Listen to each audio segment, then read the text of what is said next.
UN Spacey Wolf Squadron. This is your Wolf Commander Wolftan. I'm your werewolf. Tonight we are celebrating another trilogy, one to remember us by, or very few of us remember vaguely. That trilogy is the Jurassic Park Classic Trilogy. I have with me the lovely Leia Valor, Leia Plus Size. Good evening, everyone. This is Leah Plus Size, your lovely Lady of Valor, and welcome to our stream about Jurassic Park. We welcome you here. We hope you enjoy the show. You know how we can get, so let's get ready to talk some dinosaurs. I have with us the warden of our paddock. That is the Hound of the South, Dominic Powell. Good evening, everybody. Thank you for joining us in tonight's live stream where we'll be talking about the Jurassic Park trilogy. And as one technician would say, hold on to your butts. We have also our debugging hacker friend and our bestest tech wizard, the Warrior of Light, Final Fantasy Fan 12.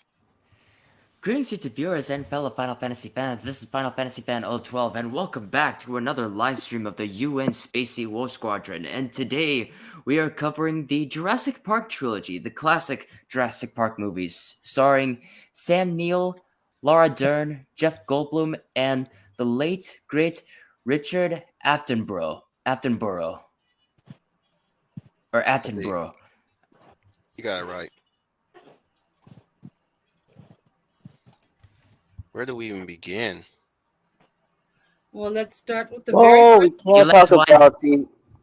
Well, can we point out the one? Can we point out the one thing here is that first I'm coming at you live from a secret government facility, very deep underground, but has excellent. It's okay. It's okay. I'm the guy who dies first in these Jurassic Park movies, just to show that the dinosaurs are dangerous. You know, I'm that guy in the first. Schooner. You don't have to be. Yes, he is our tour guide, the voice in the computer. That is the Schooner Tuna. I'm coming at you live from a secret government facility buried deep underground, but has excellent Wi-Fi. This is Schooner Tuna, and yes, I am here, your tour guide for this evening. I don't know how long I'll be here, because usually the tour guide dies first to kind of show how dangerous these animals are, and, you know, kind of sets the stakes really, really high. So, anyway. I guess we should start by the fact that we didn't get this movie until like later on, somewhere in the early 90s, I believe. Oh yeah, 1993. Yeah, 1993. early And Before I'm we actually Before ahead, that, we had the book to fall back on at that time, of course, written by the late great Michael Crichton of writing fame, of many fantabulous books as well about the hubris of science and all that jazz.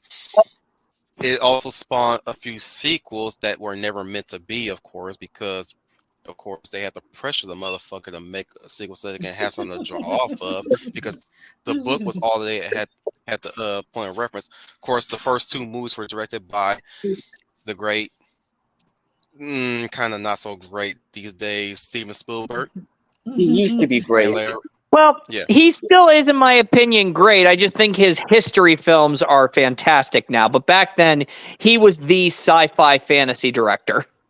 Yeah, I think he's kind of I think he's having erectile dysfunction on that one. Yeah, but his historical films had been doing amazing, like Bridge of Spies, but anyway, that's for another time. But yeah, he actually got his hand. He actually was not the first choice to actually be in this to direct this film. He wanted to do it, but the studio didn't know if he should do it. At one point, James Cameron was considered to direct this movie. That is correct. Mm-hmm. Did you guys also know? Oh, go ahead. Did you also know that when Spielberg did sign on, Sam Neill was not the first choice. He wanted Harrison Ford as Dr. Grant. Yep. Mm-hmm. Yeah. But then he realized how big the budget, especially to make the dinosaurs, was going to be. So that's why he said I didn't want well-known actors. I wanted good actors. It's like, okay, so who can we grab here and who won't inflate the budget? Right. That's really why I remember. Yeah. Oh, Sam Neill. Perfect. Yes, you're right about that. That was the idea. It was the budget. But it was a budget well worth it because this film, I think, reinvented this film really introduced CGI work because the special effects in this film holds up to this day, in my opinion. Oh yeah. Oh yeah, Yeah. they Special do. effects. It's also a perfect synthesis between like computer generated animation as well as practical effects. Mm-hmm. It was a Yeah, perfect blend of the two. because they used, yeah, you're right, CGI. I think some animatronic was used in this Yep. as well. Yeah. They were, yeah. CGI, animatronics, puppetry, you name it. Originally, I think they were going to use stop motion. Yep. Because originally I think they might have used some of the suits for some of the, like for the Velociraptors when they thought they would do the suits, but yeah, they did use puppetry for those. Yep. Yeah. And I thought it was pretty hilarious that basically they got the book, but when Steven Spielberg came around, he pretty much tossed the book out the window. He did. I would say this was one of the most anticipated films of that year. Again, this is a time when there wasn't a lot of media on set. It just the poster you see before you is the only shot we got leading up to the movie. So this is a time that I really love. I love the fact he kept a lot of things secret. And when the first trailer came out, you didn't see all of the dinosaurs. You got Tyrannosaurus Rex eye, the T-Rex eye looking there. But this is back when they knew how to do trailers. He gave just enough to whet our appetites. But I do remember leading up to this movie because I marked it on my calendar. I said, okay, I've got to mark my calendar when this movie opened. I cannot wait to see this. It was highly, highly anticipated. And it was really worth it because it was blockbuster city all over again. It set a record, went open. The night that I went, I actually went on a Saturday night. I didn't over the weekend. Oh, the lines were around the corner. People were like coming out saying, "Oh man, we were lucky enough to get some good seats in my theater when my grandfather took me to see it. Yeah, same thing with me on a Saturday night because it was so line was like, oh my god, I won't be able to get a ticket because we didn't have no line snaking. Oh god. For hours, we like I said, we were lucky enough to get. I am so nervous. I barely even recognize everything. I hardly recognize everything that was around me at the time when I was like around maybe. I think I was around 5 or 6 around it when wait. Let me calculate. You said 93, right? Yep, yes. 1993. Yeah, that's when the film came out, June 11th, 1993. Oh, what day did I see it in? I don't remember. I saw it that Saturday. I couldn't get on the opening Friday night because the preview tickets were sold out. So I said, well, I'm going to try to get in there on a Saturday. And it was me and some other friends. And of course, all my family all came with it because my mom and dad like Spielberg movies. So they said, well, this ought to be pretty good. I'm going to say this. I think this is the Jaws of that generation. For those of you who were young, this is your Jaws. You don't think this is your Jaws? You don't think this is your Jaws as far as scares? Okay, no, okay. I'm going by the way my parents thought. But I that's what they said. But it was highly anticipated. I remember getting a ticket I'm surprised I was able to get a ticket for the weekend because all of Friday night was sold out. But then again, like I said, I like the anticipation leading up to the film. I was 6. When the first trailer. 6. Okay, ripe old age of 6. Right. You know, well, if it's crowded like that, you don't usually recall too much anyway when you see all those people in line there for that. I did not see this movie. I did not see this movie in theaters, believe it or not. My parents were my parents were those like so restricted on what I could watch, and they're like saying this movie's going to scare you. Which is very funny because the kids who saw this weren't scared. They wanted to see the dinosaurs. The Yep. kids, yeah, they wanted to see the dinosaur. The children, the kids that were Before in the that, we theater. also had Carnosaur to go by. In fact, I was so neck deep into dinosaurs. Anything, just about anything that was dinosaur worthy, I was watching. Land Before Time, Carnosaur, Mhm. um, the pulp movies with your caveman mixed intermixed with the dinosaurs, Oh or yeah. what have you. In, in fact, Steven Spielberg did a kiddie version of Jurassic Park called "We're Back: A Dinosaur Story." Oh God, don't remind me. My I like that my movie mo- though. my Yeah, mother was there's, scared Dinosaurs to are there's, watch. actually also, the there's dinosaurs are also the actually book made series scary, but Fanatopia. but there's a lot of stuff that they would actually just like make up about the dinosaurs specifically for this movie. Like, for example, the velociraptors, they're not really as clever as you think they are in real life. They're not in real They life. I love how really you say aren't. real life, like they were Like running No. around like now. Also, in prehistoric times, the Velociraptor was about the size of the Roadrunner. yeah, Mm-hmm. they're not really as that Just big. about. Well, just Just about, yeah. about. They're not really as that big as we see in the films. In fact, the Dilophosaurus, the ones that the fins that actually spit out a venomous acid, that's specifically made for the movie. That didn't actually happen. It didn't have a frill, and it was 10 times bigger than what was presented in the movie. In the Yeah, book, and they also ran into the raptors a bit earlier before the raptors ever got out. Mm. mm-hmm. They were in a cave present in an electrified cage at best.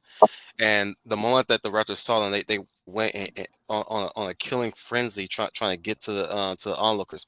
Both Grant, Ellie, I believe, oh,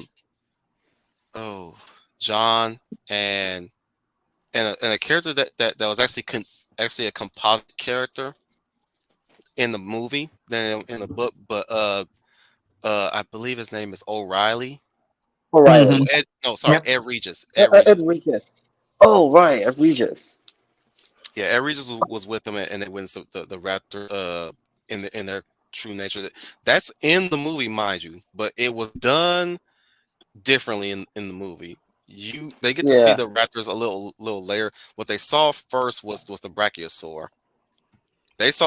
What they saw in the book first was a baby raptor. Mhm. That was their first introduction to a live dinosaur in the book. That's how The beginning. The departure the movie is in some ways, though still following the book in so many ways. I mean, it's Yep. like certain things do happen, but let me tell you the Just composite in a character. Who was the composite character to Ed Regis? Gennario. Gennaro, yeah, Oh Gennaro, yeah. Ed Regis, but also in the movie, Ed Regis and the more heroic tendencies of Gennaro were composited into Robert Muldoon And Ian Malcolm. and Ian Malcolm, and even in the Lost World Jurassic Park, Roland. We'll begin to that soon. Yeah. I will say this, though, and I'm going to go on the record. Robert Muldoon has still the coolest death in the entire Jurassic Park franchise. Yeah, he lived in the book. He lived in the book, yeah. Uh-huh. He's even more badass in the book. He's even more badass in the book because he kills a Tyrannosaurus with a bazooka. No, Uh-huh. Raptor. I mean, a raptor with a bazooka. That was the thing, because That they were like motherfucker saying, apart. Who in the movies he's played by Bob Peck. Mhm. the late Bob Peck, who gave a performance of a lifetime. They should all be destroyed. No, I love that scene. Actually, you know what? I'm going to say this too. The opening scene of the first Jurassic Park movie has you hooked right from the beginning. Holy. Shoot! Yep. I agree. Shoot! Yeah. Shoot! It holds up. It holds up really well because it like you said, like it helps establish like what the movie's about, as well as the suspense and thriller because in the book, like Jurassic Park, it is a sci-fi techno thriller. No, and you can tell like that Muldoon and the others, they were doing everything they can to save that one guy from being eaten by the Velociraptor. However, it was it was too late, and they had to like put that Velociraptor down. Well, another thing that I love too is that the how completely arrogant, not arrogant, but ignorant John Hammond was, because it's clear that those electric wires and those cattle prods were not even breaking the skin of the Velociraptor. Hmm. Well, speaking of Hammond, his characterization is different. Way From different like in how yeah, it's completely different in the books than how he is portrayed in the movie. Um, Honestly, it's one of the better. It is one of the better changes from book to movie. Oh yeah, in the book he was a money grubbing bastard. Whereas, I mean, he just had a blatant disregard for his grandkids. Whereas, Whereas in the movie, they change him to be okay. He's ambitious. He's very naive, but it came from a good place. mhm. he He was like wanted. a And Walt. he also loves his grandkids very much. Mhm. Yeah, he was a Walt Disney kind of character. I mean, the man, a visionary. Like Mhm. you said, it wasn't. They changed him not by greed, but he thought he was doing something good for the people, something Mhm. grandiose, something that he had a Walt Disney vision of how he wanted this park to be. It wasn't as we see when he has the discussion with Malcolm about when they have this discussion when they're sitting there between him and Malcolm about the park.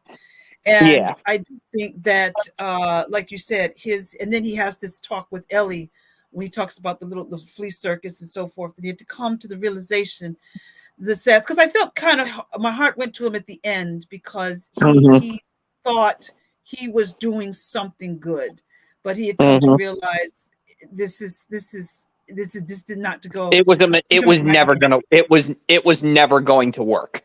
Yeah, this is never And going to. and I think what hurt him more than anything is that all the signs were there that it wasn't going to work, but he moved forward anyway.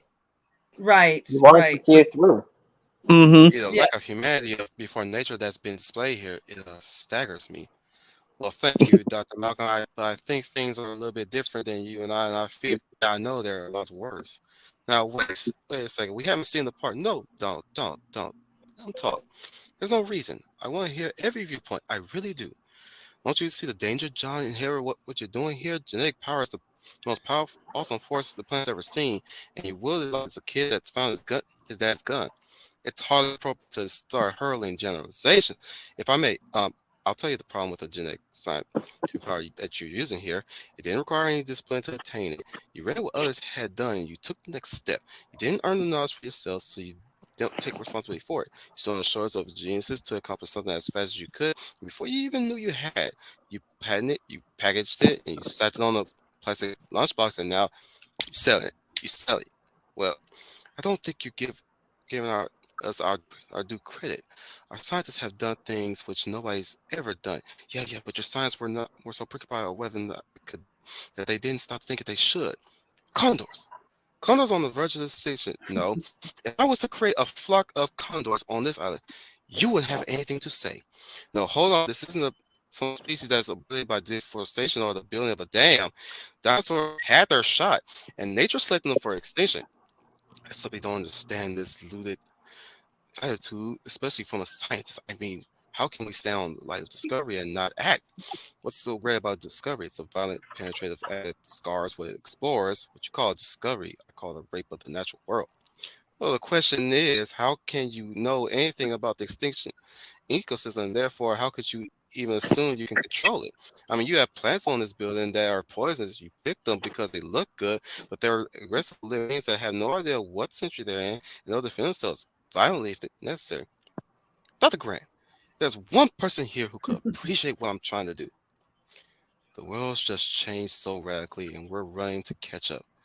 I don't want to jump to any conclusions, but look, dinosaurs and man, two species separated by 65 million years of evolution, have just suddenly thrown back in the mix together. How can we possibly have the slightest idea of what to expect? I don't believe it. I don't believe it. You're meant to come down here and defend me against these characters, and the only one I got on my side is the blood-sucking lawyer. Thank you. I love the fact that he just doesn't deny the fact that he's a blood-sucking lawyer who wants money. Oh yeah. Which shows that him and he is not Oh, a give me naive credit. I idealist. didn't even take a breath on during that shit. He did a great job, but that scene in Jurassic Park 1 perfectly emphasizes Michael Crichton and what he was trying to do with Jurassic Park is that it's definitely mad science, and I I think we can say safely right now, even today, science has gone mad with what it's doing, and we need to ask, and it's asking the question, I mean, should we really be doing this? I mean, progress moves forward whether we want it to or not, and and then you see this type of stuff that we can do now, and this movie was a perfect microcosm for that, because the real question it's basically exploring the evolution of sin. Man had basically, as Malcolm said when they were in front of the tyrannosaur cage, he says, God creates dinosaurs, God destroys dinosaurs, God creates man, man destroys God, man creates dinosaur. What does Ellie say? She Leia? says dinosaurs. I want Leia to say it. I know. Go ahead, Leia. Go ahead. I don't know verbatim. I know at the end she says, I think she says, dinosaurs kill man. I'll type in the in the private chat. You read off what I say. Oh, okay. All right. Okay, I will do that. While you're typing, I was going to say that scene that Wolf so eloquently repeated for us sets up the theme of Jurassic Park. Most people think, well, just wait about dinosaurs eating people, but it's really more about what we said. Okay, dinosaur eat men, women inherit the earth. That's what she says. Yes, dinosaurs eat men, women inherit the earth. Women most affected. Yes. And I love the bit because both Ian Malcolm and Dr. Grant look at her like, the fuck? Freaking Malcolm looks at her with a snicker. Grant's like, are you serious? Yep. I love this bit. Kind of really predicts the future of where Laura Dern went with her fucking career. Considering where her career went in the future, I'm basically like, yeah. I'm surprised that she stepped off of spiritual movies too, and that's kind of funny that she went that way. I don't want to bring up her acting in Star Wars. No, God, no, absolutely not. No. She single-handedly created. They were able to make her eyes open wider. She single-handedly. Wait, Squinty Laura Dern. Was she the one girl that tries talking down to Poe in The Last Jedi? Oh yeah, that's her. That is 100% Laura Dern. She created the most hated Star Wars character. Yes. I did not know that was her. I'm even going to say this right now. I'll take an entire movie of Jar Jar Binks than one more second of having to watch Laura Dern more time. He's only in the first two movies in about 5 minutes. And I don't even think he's that terrible. And I don't think he's that terrible. No, he's not a terrible. If you objectively, Jar Jar, he's not a terrible character. First of all, I'll say this: Leah has spoken on this one. He has at least like 5 dedicated episodes to him, and we're gonna move on from this. Yep. Well, the point is that what I love about Jurassic Park is that, at least in the book, it's definitely highlighting what Malcolm was doing in the movie, the chaos theory, or Murphy's Law. Chaos theory is anything that can go wrong will go wrong for the sake of going wrong. Right, and that's what he was. Yeah, he's trying to tell John Hammond that, you're treading on thin ice here. It's not a question. It's not a question of if it snaps. It's a question of when it snaps. Yeah. When it snaps. Exactly.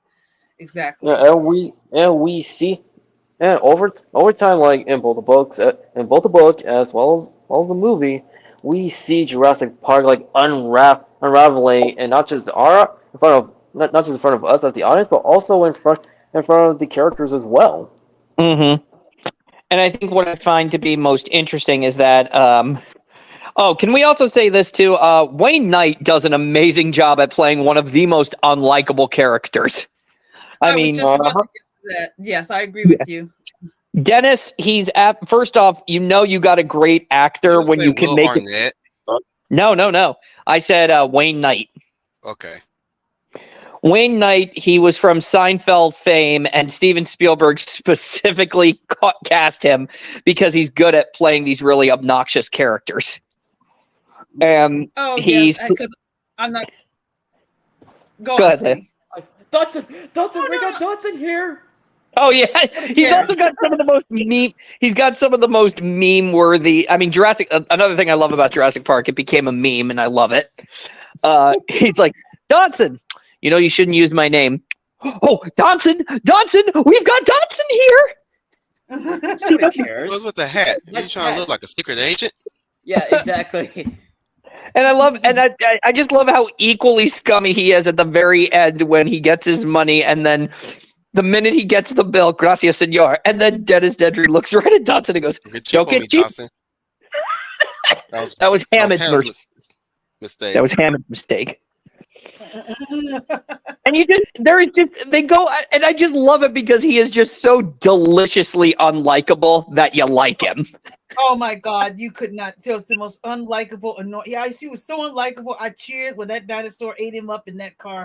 I was so happy when that done. I said, "Oh, please chew on and rip him apart." I know you're gonna get a good meal out of that. Dennis, that guy, our lives are in your hands, and you have butterfingers. I'm totally unappreciating my time. You could run this whole part from this room with a minimal stab up to 3 days. You think that kind of optimization is easy or cheap? Anybody who can network eight connection machines and debug 2 million lines of code that I bid for the job? Because if you can, I'd like to see him try. I'm sorry about your financial problems, Dennis. I really am, but they are your problems. Oh, you're right, John. You're absolutely right. Everything's my problem. I will not get drawn into another financial debate with you, Dennis. I really will not. There hardly be any debate at all. I don't blame people for their mistakes, but I do ask they pay for them. Thanks, Dad.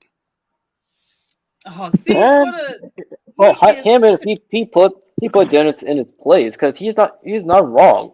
Like with him, but people in general, they are responsible for their own.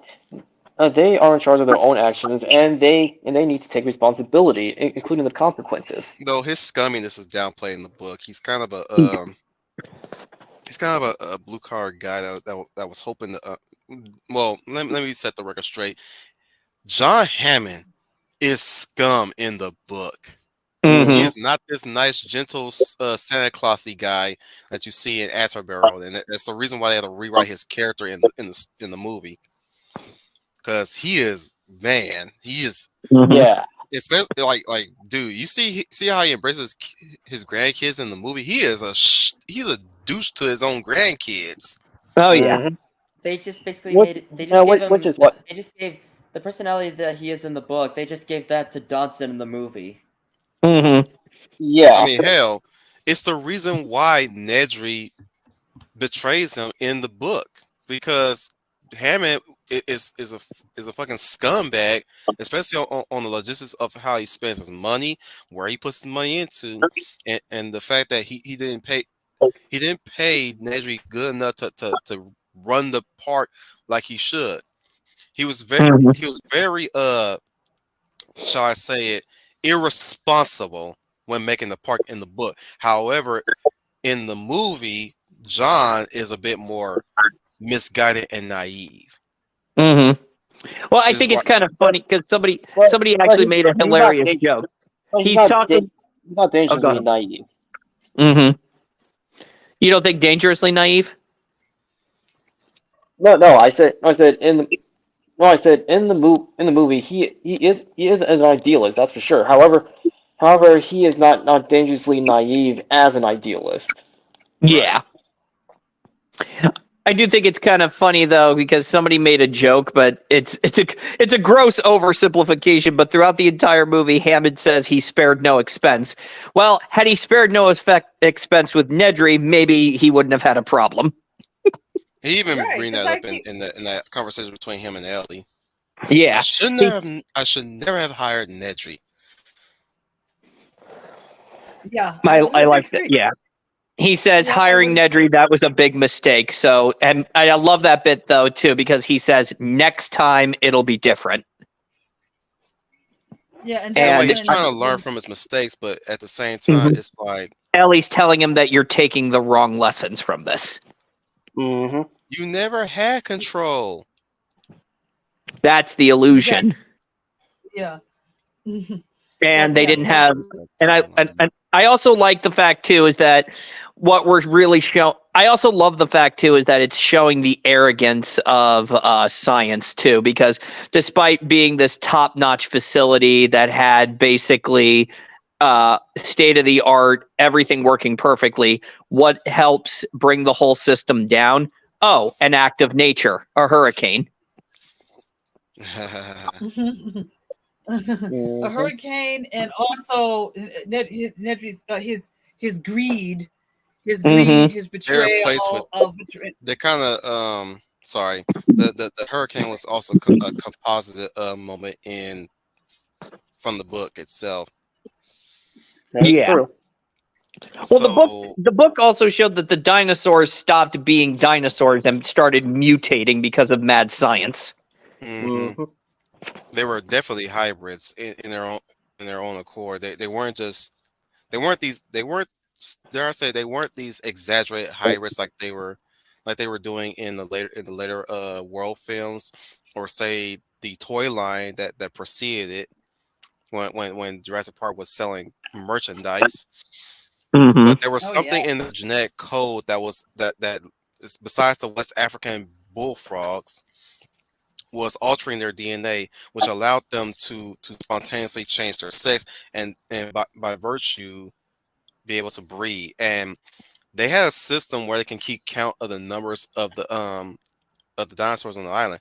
And every time Ian had Henry Wu, yes, Henry Wu stayed on the island in the book. He did not leave the He island had a in bit. the movie. He had a Not bigger in the role movie. in the book. He had a bigger Yeah, role in the book. and this is what like this will shake everybody. Where damn it, I should have got the damn book out too. I forgot to bring out. I still got my copy of Jurassic Park, but there was a line where Malcolm told Wu to look again, and every time he kept looking at the data, it kept changing. The numbers kept growing. Mm-hmm. There were Yeah. undocumented dinosaurs on the park. Yep. Yep. And that was the thing that was which was kind of more or less carried over into the later sequels, like the tracking devices that they had in every dinosaur, and how they kept trying to keep track of them, but they couldn't keep track of them all the time. Right. And that was another thing that I loved in the Should we get right into the main attractions of this movie yes, please. before we move on to the second movie? The dinosaurs. What was y'all Yes, the what was y'all stars. They're reaction the to stars. the yeah, what was y'all reaction to the Brachiosaur reveal? I thought it was freaking amazing, Grandiose. grandiose. Mm-hmm. It like completely it did its job. We were right there with the characters. We were just stunned and fascinated. And blown With and fascinating blown away as we see these prehistoric creatures, these prehistoric animals have been brought back to life through science. Exactly. And I just felt like saying, I mean, right then and there, I basically was saying, you did it. You crazy son of a bitch. You went and you did it. I felt like a little girl You again, magnificent bastard. I read your book. dreaming of seeing a real life dinosaur. And I, like Scooney said, we were right there with the characters. I felt like I was right there in the movie Do they looking at move in those herds? Brachiosauruses myself. They do move in And I love, herds. guys, the music, that's one of the best musical scores in the film. John Williams' by score the hits great so John perfectly. Williams. You were tired. It, Oh, yeah. yeah, it hit so perfectly from the time they pull up. Again, that was in the trailer. And then we see the dinosaurs. Yeah.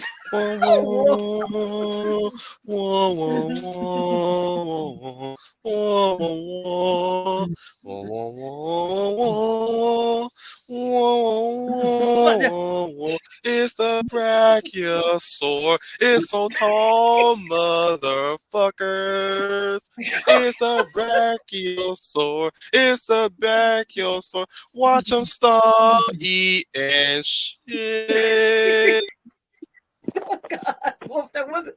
Well, I wouldn't put it Why, like man? that. But yeah, Why? I I wouldn't put it also like that. Ticket so sales right. to everybody's to Wolftan's Madness Chorus Orchestra. But here's the Yeah. thing: the surprising. I mean, when we all saw the Brachiosaurus, we were so captivated by it. But that was such the most. That was like the beautiful misdirection of Steven Spielberg, because you completely forgot. Oh yeah, it's beautiful and it's magnificent. This dinosaur. You forget how dangerous they are. Because at the Yeah. beginning of the movie, the Velociraptor killed a guy. Remember, this is Yeah. why the characters are here in the first place. The Velociraptor killed a guy. Yeah. You're right. You're right about You're right. You're right. See them Spielberg has scary, done but then that we in see other the films. wonderful expectation, then the reality, and then a T-Rex almost fucking ate 2 kids. Well, and that's Oh another my thing too. God, It's like yeah. we're so well. Here's the thing, okay? We're so excited. Oh, awesome! We're seeing dinosaurs. They have a T-Rex. We're gonna see some really cool things in captivity. And it's like, hey, how'd you guys see that? Then you find out, where did the vehicle stop when they lost power? And then you're saying, oh shit! Oh shit! Yep. It's like, At like, the moment, like, oh, one hey, of the first the goat was hey, there, this but is then nice. it Oh wait, disappeared, and wait a minute. Wait. Oh shit! We're gonna Yep. die. Exactly.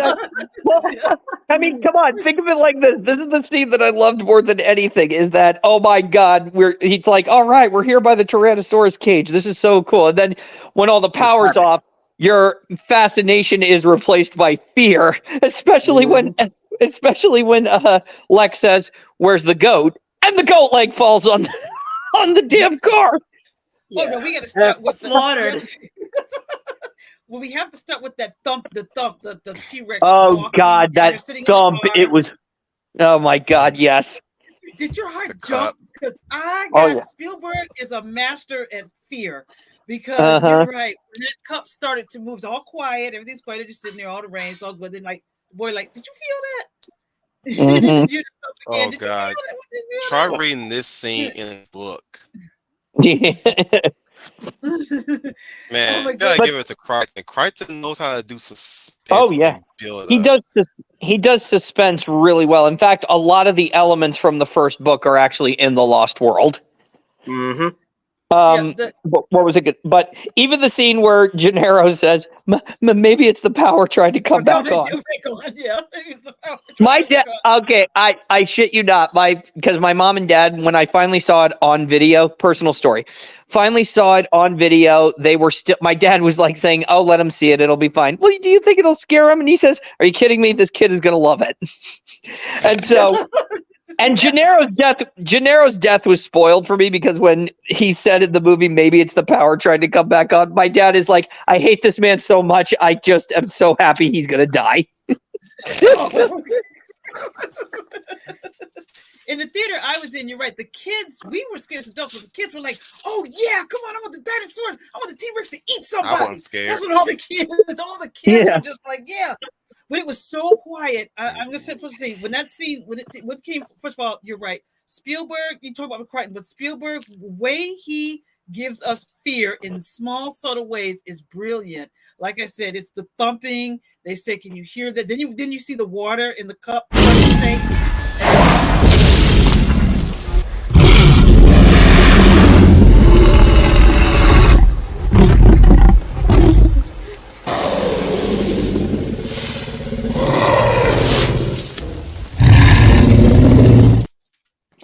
Oh my God, that was just so amazing.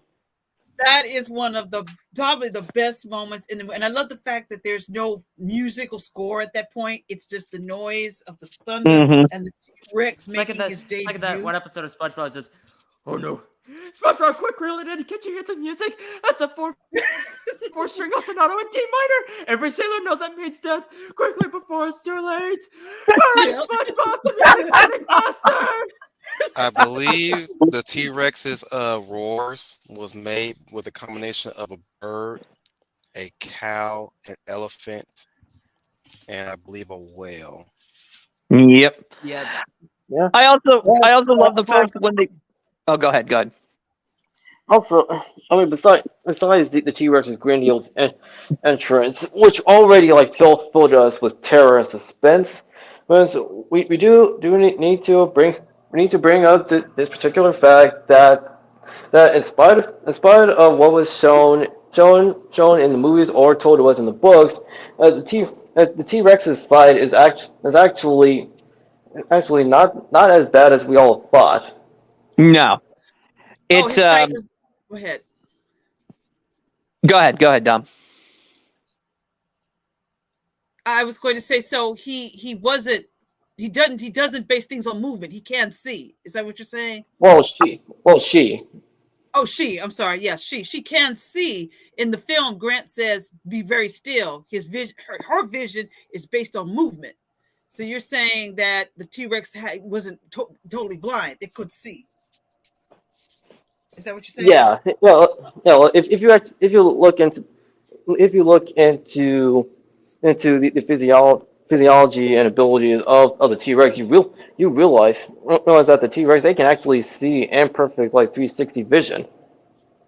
Yeah, but for the sake of the movie, I think it helps build up the suspense, but also shows that why somebody, even though which I love in the movie because it shows that when Grant says we're out of the job, don't you mean extinct? It shows that his still old school method of prehistoric paleontology is actually what saves everybody in the end in critical Yeah. situations. Yeah, and and this is also during a time where we're still like uncovering like the ancient skeletons like of these animals. So we Yeah. didn't so we didn't So know yeah, when we Michael didn't know like Crichton was about like the T Rex's vision or the real sizes of the velociraptors. Yeah, around Michael Crichton at the time was working with the science he had when He he had was the writing. Deinonychus in mind when he wanted to use them as the protagonist, as the antagonist of the story. In fact, Yeah. that's what they were mixed with. They were mixed with Deinonychus, and unfortunately, the studio heads wanted to give him Velociraptor because it sounded more dangerous. Hmm. So Ah, technically, what they were dealing with in that movie were Deinonychus rebranded as Velociraptor Can I also say too in the or scene when the Utahraptor, I Tyrannosaurus believe. comes out, say that again, when Scooty. the scene when the I just wanted to say that the scene when the Tyrannosaurus comes out of the cage in the rain, that was still one of the best visual effects shots I still have seen In Most the definitely. in the first When it movie when walks the oh out, Tyrann when it takes its first when it steps walks out. out Yeah. of the fence. oh Yeah. yeah, that is one of the best. Yes, I have to totally agree with you with that whole scene when this like I said in the trailer, we didn't see all of it. We just saw his leg. That's why I said Oh, actually, perfect. And then when another he fun fact from my childhood. So you guys seen the behind the scenes of Jurassic Park? yeah, Yep. yep, got Yep, to make I it and have. everything. Yes. So you seen all the stuff they use for that film, right? Hmm. Uh, Yes. Fun fact: I had the pleasure of walking through an exhibition of all the stuff they used for that movie. really. I Really? actually took a picture in front of the Triceratops animatronic that they used for the sick Triceratops. Oh, that was so cool. That I was really was, cool. I Did you believe, I see it? was 7 at the time, I especially love that scene in the movie too, because that Triceratops looks so freaking real. and I Yes. got to stand in front of it. Oh, Wolf, that's cool. That is cool. It Wow. Now just hit that's a me. memory. Like I still, Yes. I don't know if my mom still has the picture or not, but yeah, I remember having that picture stamped on my wall, and every time I look, I admire that picture. I even saw the maquettes that they used for the dinosaurs as well for the CGI. Hmm. Even Oh the wow. Yeah. animatronic puppet that they used for the T Rex that they showcased in the behind the scenes as well. I saw that thing. Same thing with the gas powered Jeep and the car that they rode in during the tour. I didn't get inside of them, mind you, but I did see them. I was right there with them, and I was smiling throughout that whole I march. know you were. You should be. I know you were. If I was right Funny, there, funny what? enough, funny enough, I thought we were going to get on a ride, but this was way before they had Jurassic Park the ride. Oh, And funny well, thing that was. is, guess where I saw all this stuff at? Where was that? Universal Studios. Yeah, I was just about to say. I bet you that's where you went to see it. I bet you that's what you went to see it at. That Of course, had that was to my rock. first encounter of King Kong. I saw all the great TV cars, lined up. You got the 18s van, you had the Knight Rider, and we even went by that. Oh, Knight Rider. Yeah, I passed by a lot of famous cars. I can't for the life of me remember. I think it was there was a Dukes of Hazzard's car too, lined up with them too. But I just recognized the 18s van because I watched the 18 at the time. So Oh, that was a recognizable van. I saw Knight, and of course I saw Kit among them. I think I might roll past the Batmobile of the original, the OG Batman. There was a lot of cars though, but there were a lot of famous cars, and of course that time that was also where we had the Jaw shark where the fisherman sinks and stuff like that. So that there was also earthquake. Y'all guys remember that stuff, right? yes, No, I yeah. remember that. Avalanche. I'm gonna reassemble Listen the to me 18. listen to me reminisce about Universal Studios back when it was good. I'm gonna reassemble the A-Team in the future. Well, it's improving. It's improving. Do they have Super Mario Land at Universal? I haven't been there since then. I know when they added, they've improved because I know the Harry Potter is a huge attraction. I never got a chance to ride Jurassic Park the ride. I only went to Universal Studios once, and most of the time, all the time I ever go to anything Universal Studios wise will be City Walk mostly. Oh, that was also where we saw Magic Johnson. Oh wow, cool. This is cool. Back in the day when this movie opened at Universal, it was a huge. We saw him in 1998. Mm-hmm. That's what we saw. My mom spotted him. She said, "Look, it's Magic Johnson." We waited till he way back. Oh, that's cool. I forgot that I ran into a few celebrities in my time that just didn't realize it. Yeah, you probably just you were a kid. You probably didn't realize it at the time. Kid, teenager, regular guy, just enjoying a day out and just didn't realize I ran into a celebrity or two. Like the kid from Biker Boys, the light skinned boy who's now Wild Dog in the Arrowverse. Yeah, I met Wild Dog in real life. He's still my favorite character out of all the Arrowverse characters. And he complimented a drawing I was drawing at the time while my boy was playing ball with him in Venice Beach. I still got I don't have the pictures anymore. I lost the digital camera that had them. Oh, those would be great to look at. It was a far away shot too. So as much as I want to show it, you probably wouldn't recognize him because you guys probably recognize him with the fade now. Back then he was still sporting that big ass afro that he wore in every movie that he was in. That was a style. Oh my god. Not today. He's a man now. He looks more presentable now. But back then, when I ran to, I wouldn't say ran to, when he approached me and say, "Hey, that drawing is tight," I was like, the dude still had the afro tied back. I was like, "Hey, thank you, man." But yeah, let's get back into well, I was going to say, we're on the subject of the Tyrannosaurus Rex. I also like the scene where Malcolm, Ellie, and the other guy, Robert Muldoon, were go drive to that park to try to find them, and then the T-Rex decides to make another appearance, and they have to try to outrun him. That guy was pumping in that car. Oh my god, I love that. That scene was great. He goes, "Must go faster." Moving on. still like it though because everybody jumped and screamed when the T-Rex and Malcolm is sitting in the car while Elliot's looking for them, and then you hear that thump again, and Malcolm's like, come on, we gotta go, go, and right at that Oh my gosh, yes. He goes, anybody hear that? It's an impact tremor is what it is. I'm very alarmed. I'm very alarmed here. But you could just feel the fear.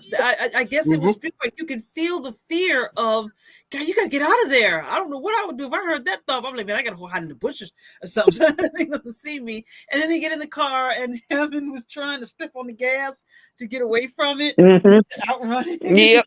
Outrun it. I like this. So that was I like this line from Gennaro with the miners. Uh-huh. If 2 experts sign on the island, the insurance guys will back off. I already got Ian Malcolm, but they think he's too trendy. They want Alan Grant. Grant, you'll never get him out of Montana. Why not? And he goes, because Grant's like me. He's a digger.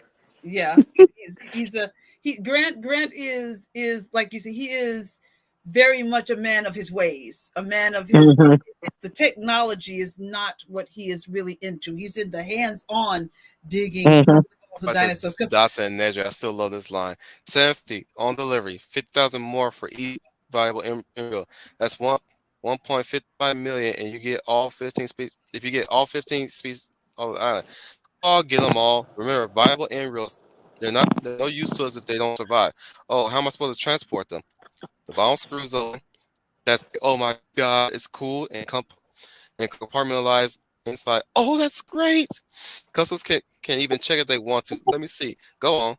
There's enough coolant inside for 36 hours. No menthol. The embryos have to be back here in San Jose by then. That's up to your guy on the boat. 7 o'clock tomorrow night on the East Dock. Make sure he gets it right. I love it. I love that. That was, I mean, till to this day, the Barbasol can is still one of the most iconic things in the movie. Oh yeah, the hardest part that you could have, and of course his demise. Like I said, his demise was well deserved. I was kind of glad he got his comeuppance. Besides Dennis, we cannot not forget Ray Arnold, played by the great Samuel L. Jackson. Oh yes, the chain-smoking Ray Arnold. Yes, he was fantastic in that movie. Funny enough, both died the same way in the books. A lot more in the books too, especially with Nedry. Goodness gracious, and the aftermath. Oh yeah, they find his body. Oh, that's what happens in the book. In the book, oh yeah, in the book they find his body, and what's terrifying is they're still chomping at him. Oh yeah. Well, there's a lot of scavengers eating the carrion. Oh yeah. Oh, it's basically the only way they recognized that it was Dennis was because his raincoat still had his name tag. Oh. No legs, not like only a jaw left. Mm-hmm. So the Dilophosaur in the story, somebody did a vocalized audio read of that scene with somebody who did the artwork, and it's fantastic. But let me digress from that. The Dilophosaurus is still a spitter in the book. It's 8 feet tall, much taller than what's presented in the movie. He sprayed his ink on him twice, just like in the movie. And he was paralyzed, very paralyzed. The creature split him open in the middle. Ouch! Oh. His innards poured out. He took a moment to feel the wetness on his stomach, the warm wetness, and found out that he was holding his innards in his hands. Oh God! Oh, ouch! This it was very brutal that what happened to him in the movie. This thing then picked him up by his head. Nothing was said after that because all he can think about is accepting his fate. Yep. He was Oh, still dazed and confused and disoriented from the spit in his eyes. Yep. And I am he gonna just say felt the this though. warmness in his head and teeth just driving into his skull. ouch. I'm gonna say this right now. One of my favorite lines from Dennis Nedry in that movie is when he says to the Dilophosaurus, no wonder you're extinct. I'm gonna run you over when I come down." Yeah. This man didn't even know where the fuck he was going. He knocked over a sign, couldn't even figure out which way it was pointing. And I'm Mm-mm. thinking like, dude, your fucking getaway vehicle is gone by this point. You might as well just go the fuck back. Which he was thinking about doing in the book at this point. Like he got as far as he did, and when he stepped out to see where the hell he was going, he couldn't find where it was going because it was raining so heavily that at this point it's like, you know what, I might as well just go back and just explain this whole situation. But that was not going to happen. Yep. He never got the chance. He never got the chance. Well, in the movie, it's a toned down version, which I could imagine I what didn't get to the happens part in the next. what I mean by Crichton building up suspense when it came down to the T-Rex. They Mhm. saw its flesh lit by the lightning. The lightning Oh also God. created a silhouette of the T-Rex. That Oh. thing was already right there. Right, no sooner than they contacted Arnold about the Yep. situation, and before that even happened, Tim noticed that one of the departing boats was carrying 3 raptors. Yep. Oh my God. That was a Oh. side. I'm That was the remembering B this now. plot. That was the B Hmm. plot of the story. Was that the The B raptors plot of were? the story was the B plot of the stories was trying to get of the story was trying to make sure the dinosaurs didn't get off the island, right? And that was including, of course, the raptors. The whole B plot was the reason why they wanted to get the power back as quickly as possible so they can contact the boat that was carrying the raptors to stop, turn around, and prevent them from getting off on the island because the lights. I think they speculate that the lysine protocol was evolving out Yeah. of their system because the lysine protocol is they mentioned this in the movie, by the way. Arnold brings it up. No, The it was lysine Robert Muldoon. no, He it was says, "What about the light?" He says, "What about the oh yeah, lysine contingency? We can put that into effect." Hammond says that's out of the question, and Arnold explains what the lysine contingency is. yeah. It's part of their metabolism that keep that they have to they have to how would you say, manually feed into them to get their Well, supplements. he basically says the lysine contingency is a built-in fail-safe just in case the animals never get off of the island. And he says unless administered an antidote by us, they slip into a coma and die. Which is, Hmm.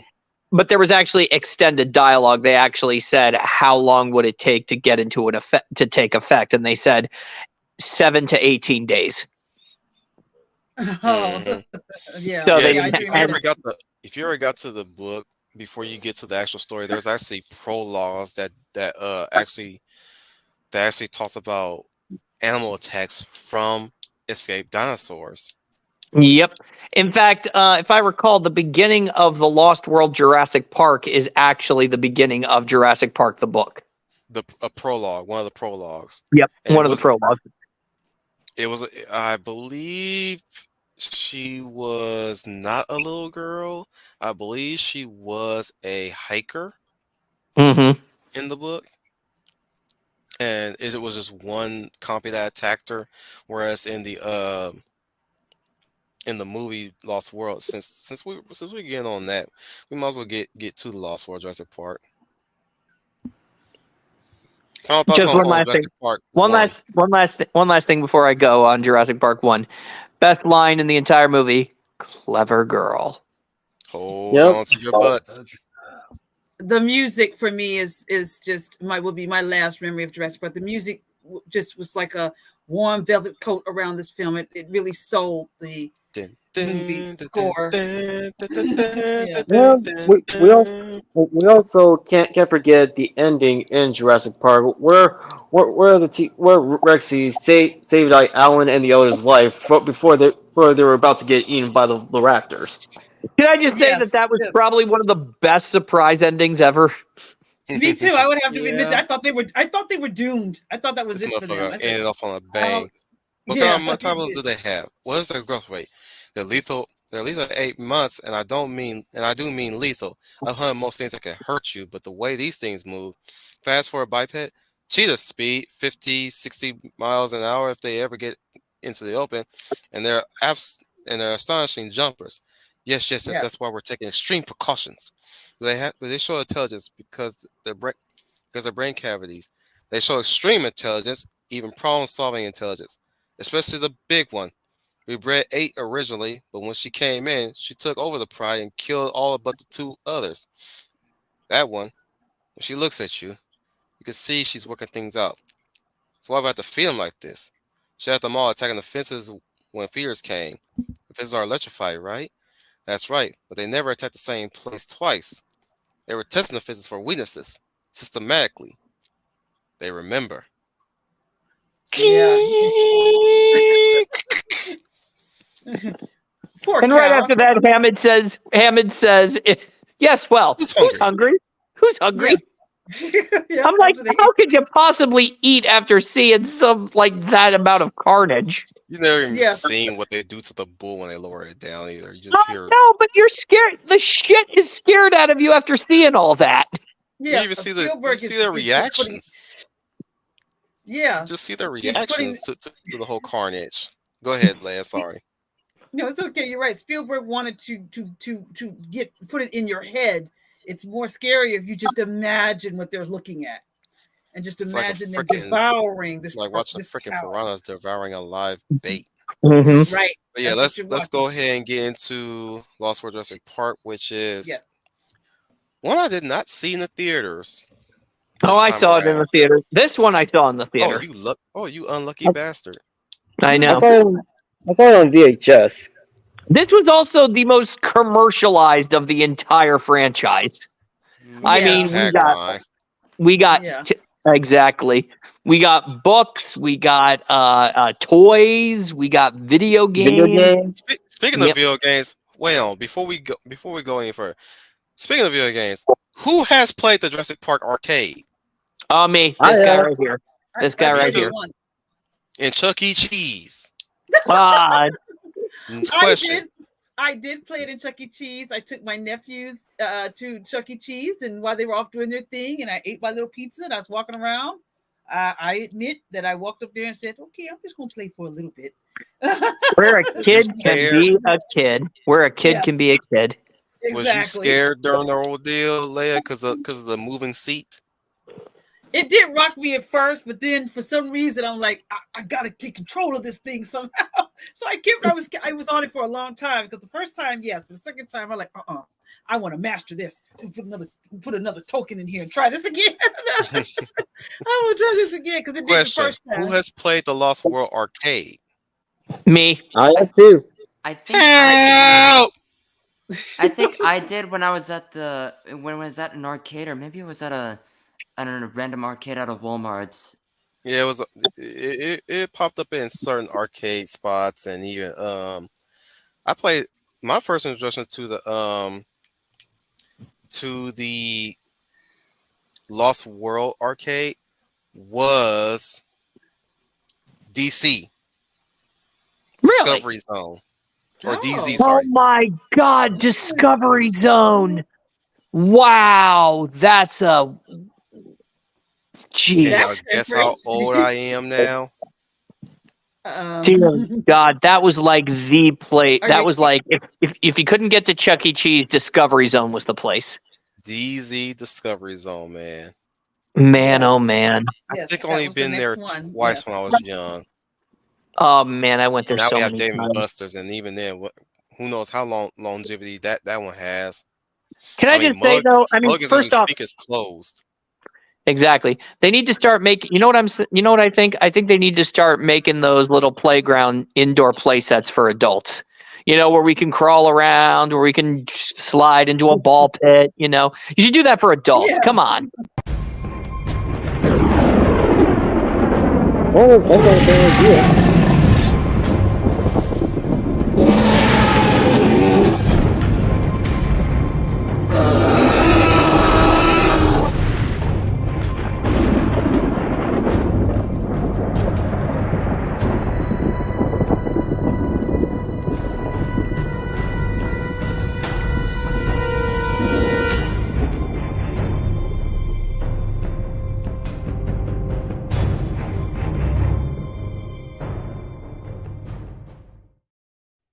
I remember saying, I'm going to kill that dinosaur. I remember saying, "What the fuck? That thing's gonna eat me." I'm going to kill that dinosaur. I mean, when you said an arcade for adults, you could just be like just make like a parkour set or what are those things called? Where you enter basically just like an inflatable or like a gladiator battle, something like that. Hmm?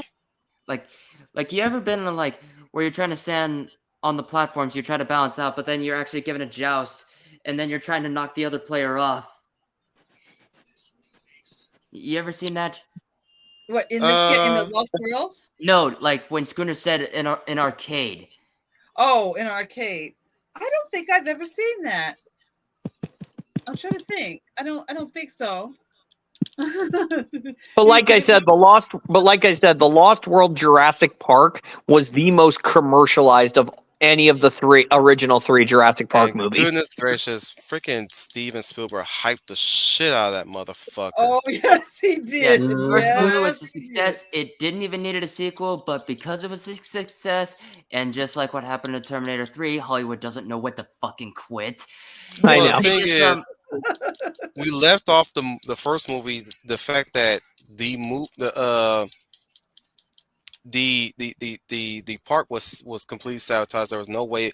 The only thing that they got back was the electric fence, but effectively they had to get out of there. Yeah, exactly. So there was a lot of things left. So there was a lot of things left open. Yes. Yeah. And yet it really didn't even need to, because what was the other point of the last two movies? That's basically what I'm gonna say about the first movie. It was a masterpiece. Lost World and Jurassic Park 3. What's the point? That's what I said. So the ending to the original book, the original to the ending of the book is say we'll cross that bridge when we get to Jurassic World Fallen Kingdom, because I was like, really. Really? Really? You guys are still continuing to cherry pick from the first book, even now, considering that the Lost World cherry picked a few things from the first book. Yet Michael Crichton was pressured to write a new story in order for them to write a sequel to this movie for Steven Spielberg to direct. These sequels look like Back to the Future. The writer of Back to the Future said it was not supposed to be Back to the Future 2 and 3. He only meant to do 1, but Universal seems to be a pattern with them. They don't learn from the mistakes. Pressured him to say, no, we've got to do sequels. You've got to come up with something to sell because we want more. Okay. We want more of this. Then they went, okay, fine. We'll make 2 more movies. We'll make 2 more movies, and we're gonna make them good as possible. Happy. Meanwhile, Steven Spielberg, we want you to make 3 more. We want you to make 2 more. We want you to make more Jurassic Park movies. Okay, fine. But how are we gonna do this now? Let's just add in more dinosaurs in there, and just cherry pick more moments from the book, and let's make the third one the fucking worst one possible, and kill off the T-Rex, and let's make the T-Rex die in the very first. Don't get scene ahead of yourself. Let me finish. Let's make the T-Rex die in the fucking third movie just so it could sell toys. I'm also going to say this too. I really think that Steven Spielberg did the movie because he says, I just took the money and I ran. Seems like it, because I went in there excited. I came out of there like, what in the devil was that? I'll say it too. When I was younger, I loved it, but as I grew up, I fell out of love with it. Yeah, part 2. Yeah, part 2. Yeah, part 2. Yeah, I felt the same way. I was very happy to have it when I was a kid, but now I'm looking back at it, it's like, what in the world were they doing? Well, here's what's funny. I own the box set of the Jurassic Park trilogy that they had when they were coming out on DVD, and I actually do too. Yeah, I do too. And when we get to Jurassic Park 3, I have a confession to make, and y'all probably be disappointed in me on this one, but we'll get there when we get there. The first movie, I'm going to say it right now, my first movie is probably all scuffed up and messed up because I have watched that one the most out of all of them. I would say the same. Guilty as charged with this one too. Guilty as charged. Yeah. Did you guys like the characters, the humans in the second one? Did you like? I did. I actually did find. I didn't even care more about that. I just did not like Vince Vaughn's character. Fuck that guy. I didn't like everybody in the sequel. I mean, Jeff Goldblum, he was just mostly pulled in there as just one of the And also, what the fuck is with shouting the character's name despite being packed with freaking dinosaurs in this movie and in the third movie? It's not the police station from Home Alone 2. Shut up or you're gonna get eaten. Yeah. And I'm sorry, the first movie had some.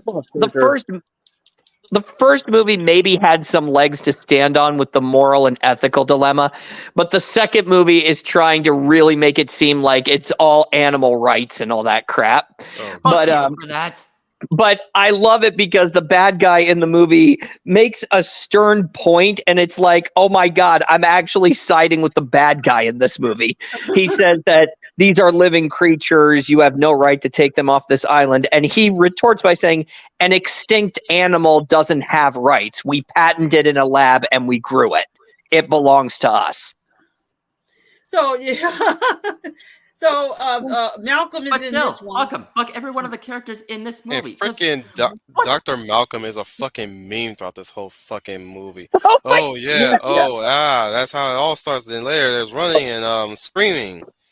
Can I also just say this too? By sabotaging the bad guys, do you really think the good guys really had legs to stand on? Nobody had legs to stand on in this fucking movie. Nobody had legs to stand on. No, nobody did. Because what's the point? Rex just fed, so he won't be hunting for a while. Just fed. I assume you're talking about Eddie. You might show a little respect. The man saved our lives by giving us his. Then the shows are over. My point is, predators don't hunt when they're not hungry. No, only humans do. Oh, you're breaking our hearts. Saddle up. Let's get this movable feast underway. Can I just say that I actually thought Ronald Tembo was the only real cool character in this movie because he knows what he is. He knows what he is. He does what he does. I especially love the deleted scene in the movie where where they introduce him. I want to give honorable mention to the dude who tried to say to people I want to give an honorable mention, shout out to the dude. I can't think of his name or the character. I just know there was somebody that was trying to save them in the truck or in the Eddie. Eddie. Eddie Carr. Yes. Eddie Carr remains one of my favorite characters in the Jurassic Park series. Yeah. Oh, at least he was trying to do so. Unfortunately, I think 2 dinosaurs ate him or something. I'm like, man, that is right. Mother and father. It was apparent to you. However, fun fact: in one of the games for the Lost World Jurassic Park, there is actually a possibility for you to save Eddie in the game, and he even mentions PS1 game. Yeah, he was in the video game for the Lost World Jurassic Park, and he actually makes a reference to his fate in the film. Like, wait, I died in the movie? But still, I fucking kill him. This is after you saved him. Well, still, I would still kill him because, again, what's the point of this movie? This is what I'm just gonna say about the second movie and the third movie. What were the point of these? I have to go with final there because I'm trying to remember what was the plot of part of this film. Well, apparently, John Hammond had moved all of the animals to Site B, and he has been keeping it there as a private enclosure, so nobody can come so that they wouldn't take the dinosaurs. But unfortunately, the events of the beginning of the movie, Wildlife Preserve. Yeah, it's basically an oversized wildlife preserve. But the problem is the beginning of the movie, they used the little girl's attack, the board at InGen, to push Hammond out. Yeah. Okay. So they're basically going to go and recapture. So they're basically going to go and recapture the dinosaurs and open up a new park. And he already knows now. Because First, that worked so well the first time, did it? yeah. Now that could have been a great. That could have been. Wanted to make. All right, Hammond in the Lost World, he wanted to make amends for the events that transpired in the first Jurassic Park. And Sorry, he's failing health. Yeah, but by turning Site B into a huge like wildlife preserve, it's his way of making sure that dinosaurs won't be exploited. Mm-hmm. Again, the animal rights message got so way heavy-handed. Got so heavy-handed that in the later movies. Did y'all even like the new kid in the second movie? Oh, I liked nobody in the second movie. I didn't like except Ronald Tembo. She was fine because she was the black girl from Harriet the Spy and a little princess. Yes, and can we please give honorable mentions to that gymnastics moment? As silly as that was, you liked it. Nobody in the audience. I'll let her have that because that was bravery on her part. I'm saving just her gonna daddy. say, can I just say this though? Is that this is a velociraptor that kills so many people, and yet it's undone by gymnastics. Mm-hmm. And oh yeah, make sure you note that because of this movie, make sure you note that everything in the later movies are driven by a kid because it's about to become important a lot later because the later movies fucking suck. Yes. I'm sorry. I just can't help but say this because what the fuck was the point? Okay, I said the same. I'm sitting here watching it. I'm sitting here watching like, I'm not getting the reason for this here. I'm not getting what's going on here. I'll sit through some more. Oh, I know what the point is. It's just so they can sell more toys and sell more fucking dinosaurs. That's what Universal probably had in mind. I can see when two came out, the newest product of Jurassic Park when it came down to merchandise was the Chaos Theory lineup. And anybody remember those where they had the hybrid dinosaurs? Yes, I do remember that. That was the height of the Lost World toy line. I remember seeing them at my local Toys R Us. Jesus Christ, they were so fucking cool. Mm-hmm. The hybrid dinosaurs, Thrasher, T-Rex. Mm-hmm. The freaking Optiopteryx Raptor, I like to call it because it was one of my favorite birds mixed in with a cool dinosaur. I forgot to tell you guys, I had a Dilophosaur for Chris for a birthday present. Oh, I had a Velociraptor.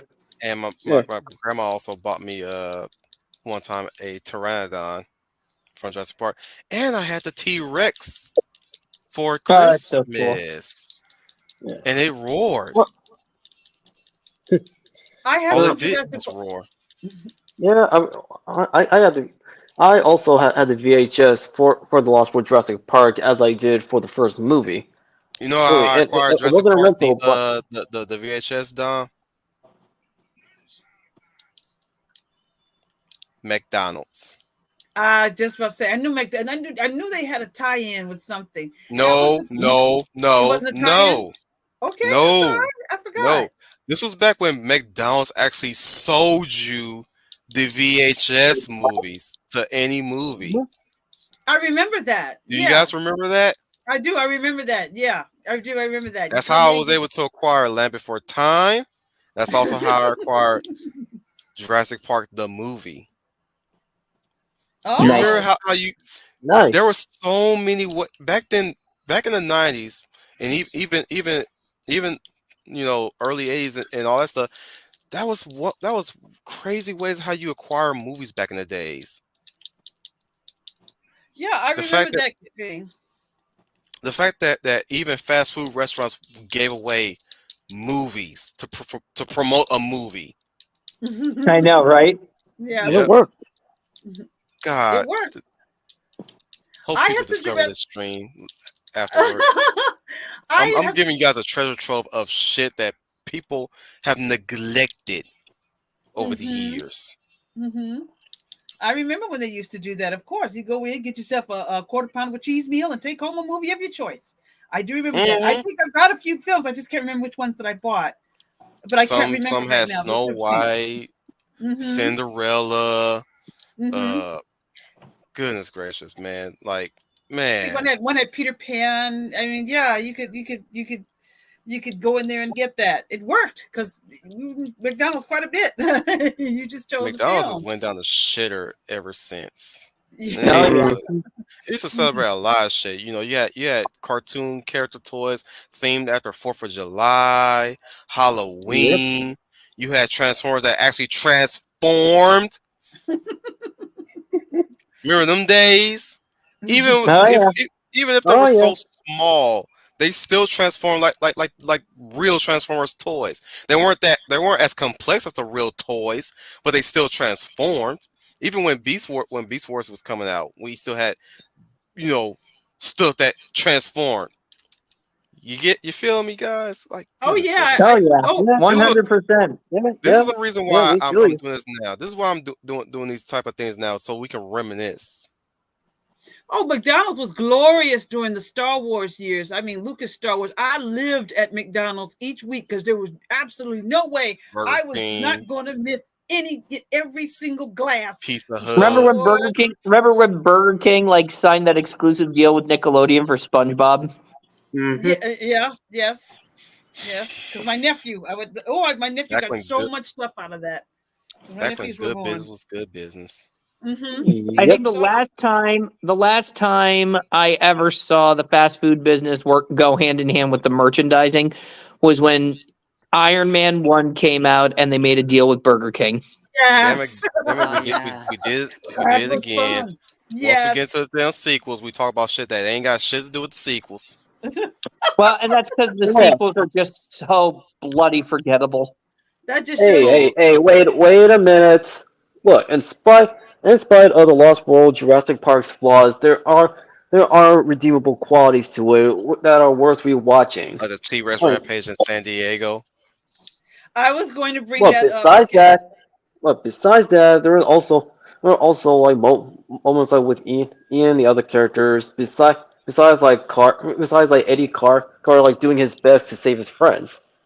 This dude banged a black chick and got a black dog. Go with your stuff, brother. You went got some Well, jungle fever. But I remember during my rewatch for the Lost World Jurassic Park, I remember like why I like the movie, why I love the movie as a kid, and yes, yes, even though we've all grown up, I'm like I still like it. However, I not acknowledge that there were aspects of the movie that it could have been done better. Like Oh, of one of them, course. like in the rewrite is I wouldn't portray Ian as he is in the movie. I would actually Absentee. keep up. Yeah, I would actually keep up the consistency of his character and not like portray him as an absentee dad. I mean, And shit. World as for the didn't animal do him any favors as either. for the as for the animal The later movies did no animal rights favors. themes, Nothing. like as for the whole thing with animal rights, well, it would not be as it was. It would actually be explored in an honest and nuanced point of view. Here we actually get all sides. However, they're not the contributing factor. Rather, they act up only in the background. Oh, Hmm okay. I will give you that. I'll give you points for that, Dom. I will give you points for that. I felt that I get your point. You were trying to bring out there were some good things that they tried to do, but it's just I just felt like Spielberg just like you said, like he just took the check and said. But I also think they sat around at the table and told him more dinosaurs, more dinosaurs, more dinosaurs. Kids love dinosaurs, Seemed to and be they weren't wrong. the thing with the layer sequels, of course. Yes, more Yeah, no, dinosaurs, but more. no, but if I was like one of the, if I was like in there in the writers' room, I would tell Spielberg, hey man, you may be taking this cash, but you still need to make a quality movie. And guess what? That's what the people who made Back to the Future did when they made 2 movies. Spielberg didn't with Jurassic Park. Yes. Yeah, Exactly. which is no, That's why I which will is always why give I would give the sequels of Back to the Future some respect on that front. I know Leia doesn't like those movies that much at all, or we all are in agreement that those movies were unneeded. But for what it's worth, they absolutely made it work Yes.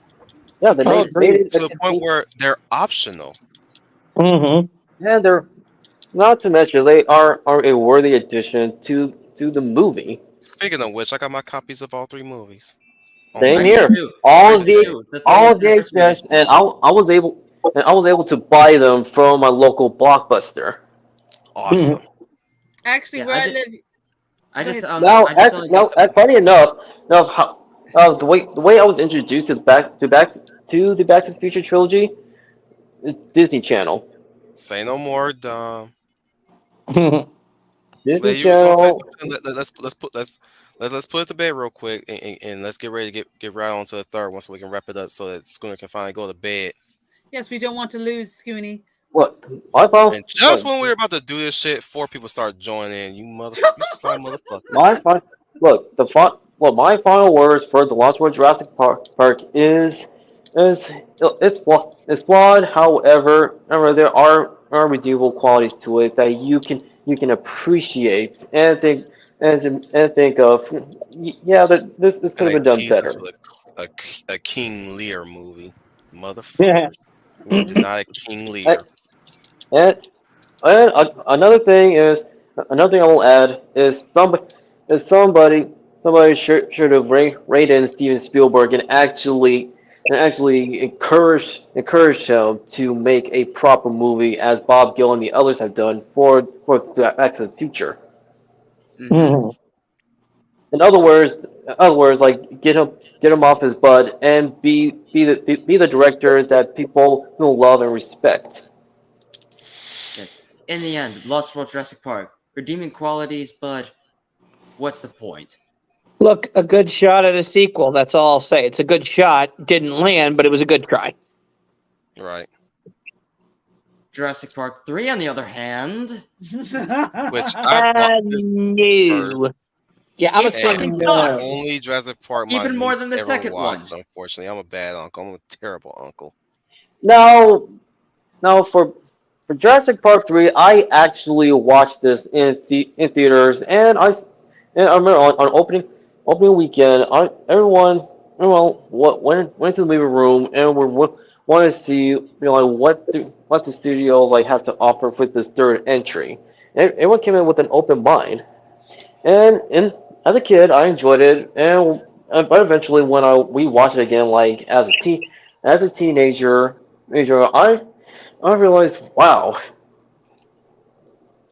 I think people judge the Lost World Jurassic Park too harshly because Jurassic Park 3, this was another this was another attempt to catch a lightning bottle. However, it really missed the landing. I saw it twice in theaters. The second time I saw it, I theater hopped. It's the only movie. It's the only Jurassic Park movie I saw by myself too, and it was the first time I was actually attempting. It was my first time actually going to see a movie by myself for the first time, and I think I was around. When did Jurassic Park 3 come out? It should be early 2000s, I think. 2001. 2001. That's How the year when old? my sister was born. God damn. How old was I at that time?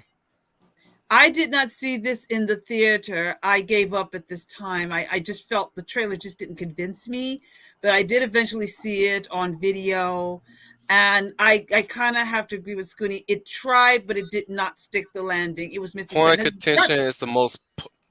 It was the most controversial Jurassic Park film to date. Yeah. However, the Spinosaurus, whereas is not a bad addition. However, 2001. It came out in 2001. yeah, Yeah. 2001. Like I said. Anyway, Spinosaurus, not a bad addition. However, like how it was handled in the movie, again, they they should have done better. I was 14. It should have Not done better toys. by leaving it at the first movie. I'm still not over this. Agree with Look. Final. Hold on. Dr. Grant is in this one, correct? Yes, Yes. he is. Yes. Sam Neill came back for this one. And what's the other guy? And actually, Laura Dern, she came back as well. Yes, I Oh, remember. you know what? Now that you bring that up now, Here it comes. yeah. So they were hyping these two up in the first movie to be a couple, right? Oh Well, yeah. Well, no. It was the first. It was the first movie Yes, where yes, where yes. it That's what I'm established talking that the two about. of them were a couple. That's what I'm talking about, right? Yes. Yes. Right. They're not together in this fucking movie. Yeah. Actually, even as a kid, I was disappointed. I was disappointed with that reveal. Wait, what? Me too. She's married to some yuppie and got a son by this motherfucker, and yet Dr. Grant is a single motherfucker. I Really? know, right? No. And like, You and would then again, look. You again, couldn't like even besides, pair the motherfucker with a new bitch. again, like as a kid and during my rewatch years later, like as a teenager, I still call bullcrap for not having those Oh, two tie the knot. my next round. I'm still saving up until we get to Dominion. You guys gonna hear me Look, rant on that hey, one. save, can't wait for save that. it. Yeah, I know. Okay. I seen that movie. So have I. They didn't do. They still didn't do these two any favors. I'm gonna let you rant first before you hear me. None I'm of gonna them let you did have any. it. But look, as I was saying, hey, like as a kid and as a teenager during the rewatch, I still call bullcrap that the movie did. The movie and the people that worked on it, they did not allow those two to tie the knot. I felt like The that knot was just already got tied in the first movie. I'm just Wolf now, just like I'm literally Babies Wolf stink. now. They don't. Look, Babies do stink. But He says they look, smell. even before I started taking any fiction I writing like my class, Christian pet. I was thinking in my head of ways how this movie could have worked, or which if you or like if anybody starts doing that, it shows that you made a bad product. Mm-hmm.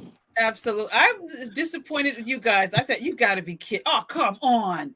Ellie and I Dr. know, Grant. right? I swear I thought they were going to be together in this film. They're going to be They married. should have been This movie together in also. this film. You want to hear the next sin this movie committed?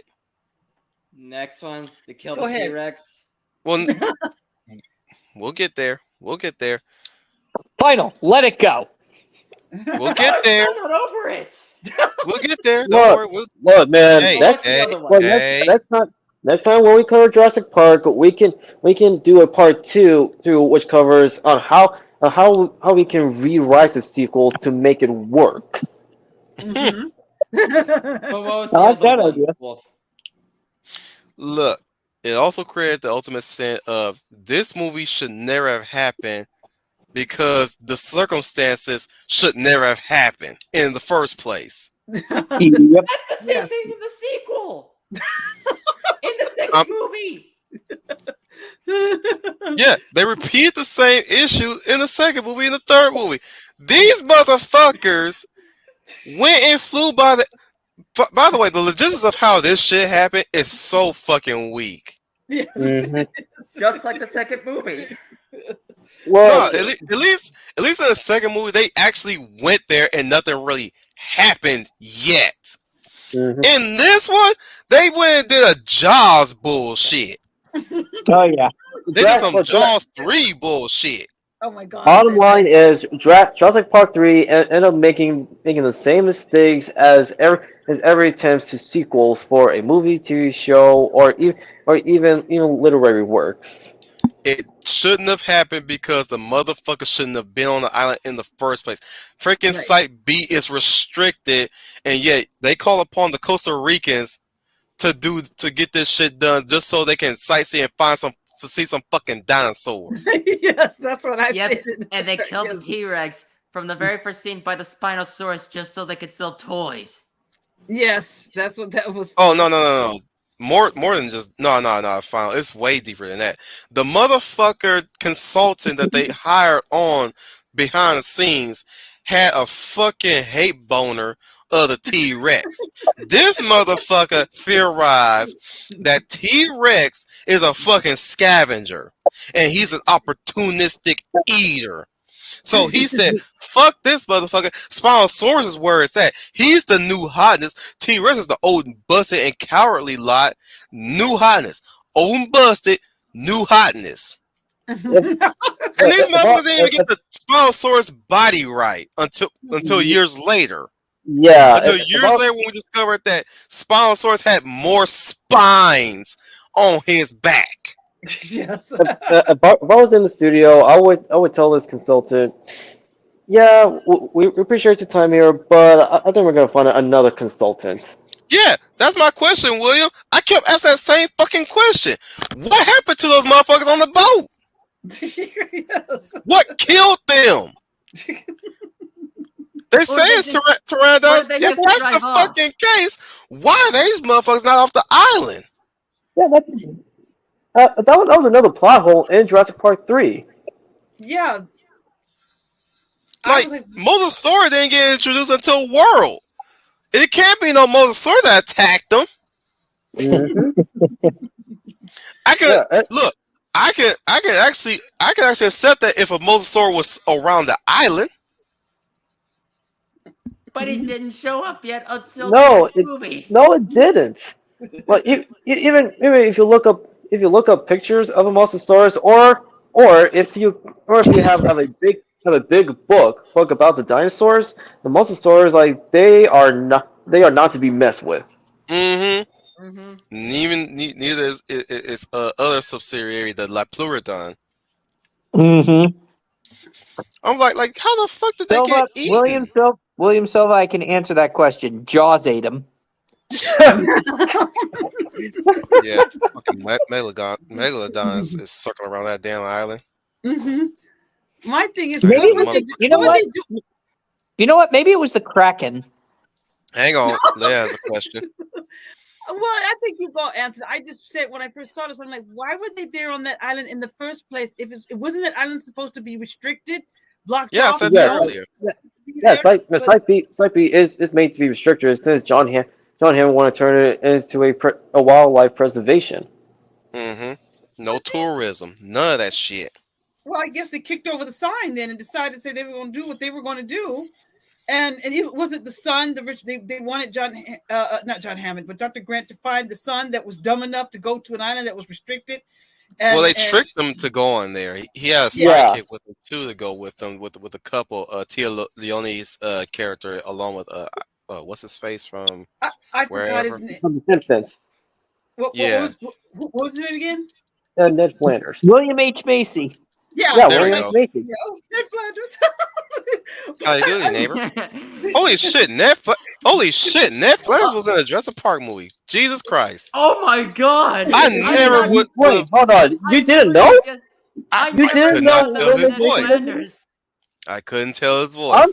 I'm honestly surprised that you two didn't realize that William H. Macy, Ned Flanders, was in a Jurassic Park movie. It's a double women in this damn stream. First, found did not know Laura Dern was in Star Wars, and now we didn't even know that freaking Ned fucking Flanders was in freaking Jurassic Park. All I can picture is just a Simpsons parody just of Homer just now as a T-Rex. It's just now Ned Flanders is just in there, and Homer just sneaks up, just goes, Flanders. Spot on. Homer Simpson voice. Nice. Yeah, that's a good one. Yeah. Well, I'm just thinking I like William H. Macy. That's why but I can't think of his name. But when I see him act, I just enjoy his acting. But yeah, that was the plot. That I understood he was tricked to go in there in the first place. But then it's like, what were they thinking by going there? I don't know. That's the question I asked myself since it was tourism movie. Exactly. Yeah. It was tourism. And knowing that he and Hammond's definitely despite the fucking area had shut down ever since they escaped when the dinosaurs were roaming free since the first movie. Yes, because he Yep. wanted to get. He said we have to leave now. We cannot stay here on this island. We got to get off. But we can't leave without our son. Or your son was stupid enough to come to an island that Well, was you go restricted. ahead and look for them. Yes, I like to give an honorable mention to the guy there that unfortunately they couldn't pick up on the plane. Do you remember the scene where they're on the plane and the guy comes out Oh and says, yeah. please stop, please stop. And the man says, I can't stop this plane. Oh And yeah. I thought you were talking about the Cooper. Alan's Yeah, nightmare. Cooper. Alan's yeah, nightmare is just where a velociraptor just goes, Alan, and then he wakes up. I don't understand why people still bitch about that damn scene. It's just one brief fucking scene. Hmm. Seriously, guys, relax. And come on. Who hasn't had the dream of a dinosaur talking to them? well, I can imagine Tell him that to having. the Simpsons. Yeah. Well, Cause I can. that scene looked like it belonged in a fucking Simpsons episode. Yeah. Alan, Alan. Or Yeah, no, but actually, no, scratch that. It just goes, hey Flanders. Ah!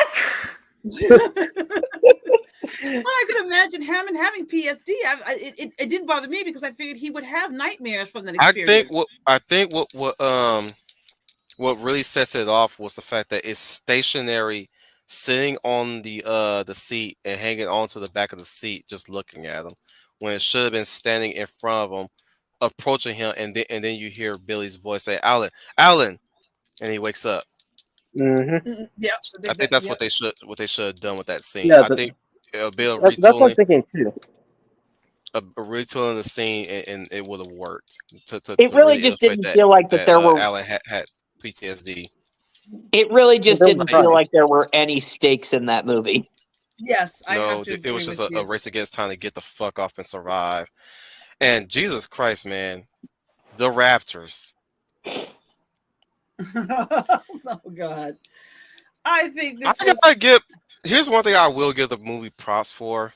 They made the Raptors pretty scary Mm-hmm. with the way how they're Yeah, they did. communicating and talking, and the fact that they're not outright hunting the excuse me. They're not hunting the humans for food. They're hunting because they stole something of value Well, from the Raptors. Oh one yeah. of them, one of them, Look, one of man, the they're characters back, man. Put them stole all the egg. together. Of course, we all learned that Billy was the one responsible for taking the raptor's eggs. Okay, See, Yes. so that's again, that's another. Well, I'm a toot my own horn. That's something that should never happen. Billy, yeah. up until this point, since the start of the movie, Billy seemed to be able to be on the same page as Alan Grant. He Oh yeah. knows, at least he studied Alan Grant. He probably heard a lot of things that Alan has said about the park. Even Alan has gone on record as seminar or presentation that It he's was a not going to seminar. talk about anything involving Jurassic Park, let alone the incident in San Diego. So Billy has a good, and it also establishes that Billy has a good relationship with him. Despite him being an extremist, extreme dude. Yeah. Yeah. Oh yeah. He Yeah. does a lot of gliding and parachute and all that stuff. Yeah. Yes, that's Yeah. what he Mhm. He, likes to do. Oh, also, yeah. But there's he a It was apparently genuine. an died, but then he extreme sport bike. lived. Yeah, that was Yeah. so stupid. It was. That one. Well, yes, it is stupid. However, the reveal of him being the one responsible for stealing the raptor's eggs, that It's is doubly completely out of stupid. character. Yeah, Yeah, it was it's definitely out out of of character character. because it contradicts what was previously established in the beginning of the movie. Oh yeah. What was I about to say? Then why does he think he's famous? I don't know who that point. I don't know who she talking about Are you in talking in that. about Grant? Are you talking about the young man, child of flower? Are you talking about Grant in this film? He Greg don't think he's famous. He's Yeah. actually having a hard time trying to maintain his job as Yes. a Yeah. paleontologist. Yes. Like he's in funding for the dig site, definitely. That's the reason why he took the check in the first place. To took the job because they need the money. And granted, we say it's out of character Billy, but they try, you know, him taking the ass. He thought he was gonna make some money to keep funding the dick site. But the way how he says it and goes about it, I'm like, dude, really? That's way out of character. And that whole line about Grant saying you're no better than the people that built this place. I'm like, this is poor attempt at trying to tell us that it's still a Jurassic Park movie, guys. Trust us. We have the I messaging agree. here. I'm like, Oh no, boy. there. Like And I you said, forgot what the it's message was ham-fisted in the and first fucking fucking movie. heavy-handed. Billy, up until this point, has been very supportive and cooperative with Grant on getting off the fucking island. Why would he stop to pick up some fucking eggs? Again, Again, like just You weren't it, even needless. It making it, was it can sense to senseless only drama. start the It was grocery senseless store. drama. yeah, it can only work. You see, that the B plot like, that could work if it was another character like who committed the crime of stealing the raptor's eggs. Like maybe you Desky, but Oh you. And yeah, you yeah, did. yeah. You're But the right. problem is, Udesky is actually a genuinely good guy too. Oh, you're right. Unfortunately, you can't do that with Ujeski when he's established to be a guy with common sense and died of poor circumstances. Hmm. Like, say for instance, what if it was Cooper that took the eggs and gave it to what's his face that got ate up by the Spinosaurus, Oh, him. You're right. and when he grabbed Tia Leone's character, Mrs. Kirby, you know, they were holding up. Here I am rewriting the damn scenes already. God damn. Oh, Oops, sorry no, about no, that, no, no. Kelly. But you're not right. You're not right, cause like out of the members of the mercenaries here, like you just and like is shown to be an admirable fellow. Hmm. Oh, which in turn, like he wouldn't know that one or two of his guys were responsible for stealing the raptors' eggs. Hell, you could even say that they're trying to return the eggs, while at the same time look. Okay, maybe we have to put the boy in that one somewhere.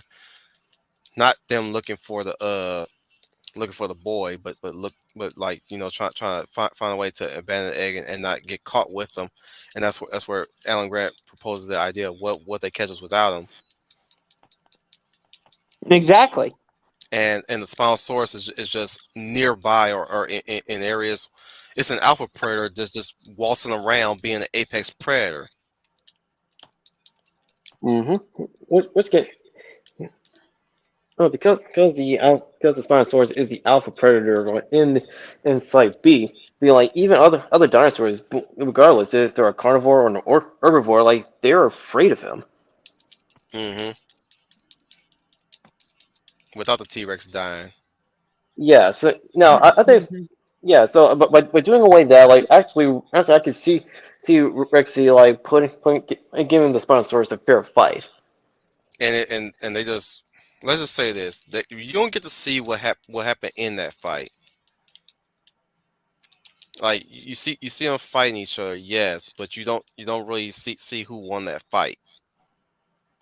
You just see them get off the island while the creatures uh fight each other. Or better Yeah, yet, yeah, you see them fight each other for a while and be like what animals do. They walk the fuck away after a while because Hmm. survival is more important than trying to kill each other. Or you could say that the T-Rex in a way chased them away, or at least the Spinosaurus couldn't be bothered to be dealing with the T-Rex. He was momentarily annoyed by him. Hmm. Something like that to that effect. Y'all feeling me? Yeah. Yeah. yes, Yeah. Or yes. if you want more continuity, you can even have like a cameo of Rexy in Jurassic Park 3. Hmm. Well, that's my brief rewrite of that one. Did anybody Well, like Eric the kid? No. I liked No. nobody in Jurassic Park 3, much like I liked nobody in Jurassic Park 2. That leaves you out. Fine, we already know that. I'm asking everybody else. I thought he was a No. spoiled brat. Ah, I got his family in trouble. Well, hey, Wolf, they told him not to be on that island. It's he restricted. did I'm not gonna go go where his there on parents his did. own. Yeah, his His uncle. mother's boyfriend took him there. Oh, right. No. Wait, are you sure? He Are you sure never it's a act. boyfriend? Yeah, that. Yeah, remember the Oh, her right, before right, right. divorce, Yes, yeah, and him dying was a reason of why they're proposing to go back to get back together, because at this point their son is in trouble, and they're both involved now because that's their kid. They made that kid, not the boyfriend. Fuck that boyfriend, by the way, because he was fucking boring as shit. He ain't got no Yes. personality. yeah. Well, he was only in one. He was only in Like, one scene, Who and is then he Eric died. Star? Well, he was in two he, scenes. yeah, he was in What two was scenes. both It, of them? uh, That's true. was But was yet, in the end, well, one of the silver linings in Jurassic Park 3's ending is it actually caused the family to reunite. I like the fact that he was also a salesman of paint and tile. Yeah, wait, Just who a is blue collar Eric dude. Star? He's the kid in Jurassic Park 3 who got stranded up on the island because some dumbass just put him there. Yeah, yeah. Like I would Eric, I will say some highlights that I did like the scene where Billy took it upon himself to rescue Eric from the pteranodons. That mhm. pteranodon scene walking on the bridge. Jesus Christ! Yes, I was. I have to admit that was a Oh, good that was one. no, that was Yeah. It was terrifying That as Lexi's debut after she broke off the fences from her paddock. yes, I have to agree. Was that a pterodactyl or was that Yes, a Pteranodon. the Pterodactyl pterodactyl? doesn't pteranodon. exist. Oh, okay. I have to agree that on the bridge did did make me jump. Okay, so there's I'm a little like foot there. she. I believe it was Grant and Tia Leone's character that walked up first. And no Yes. sooner than Eric started getting to the middle, you you hear something go woof, Hmm. and the bridge rattle a bit, the railing rattle a bit, and you hear click clacking, click clacking, click clacking. He's asking mom, and like Grant looks up to the sky, and the mist parts up a bit just for a minute there, and he notices that the top has bars, and he Oh my says, God! "My It's a God." bird cage. She's like, it's a bird cage. She's like, for what?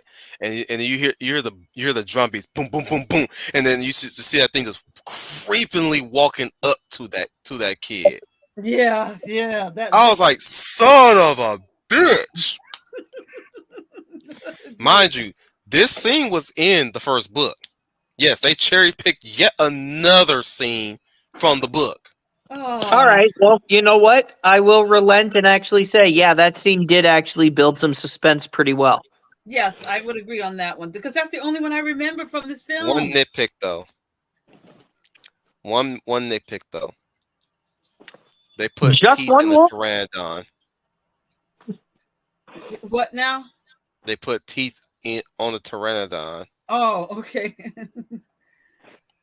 There's one scene where Billy's getting attacked by two pteranodon, and as the shot is panning, there's another one that's stationary, and he turns around and looks at Grant and Mr. Kirby, and you can easily see that there's some fangs in his fucking beak.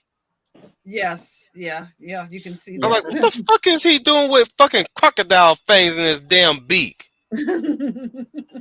He ain't no Rhamphorhynchus. I was like, my inner dinosaur nerd start kicking in the fucking high gear when I saw that bullshit. Yeah, yeah. I remember what.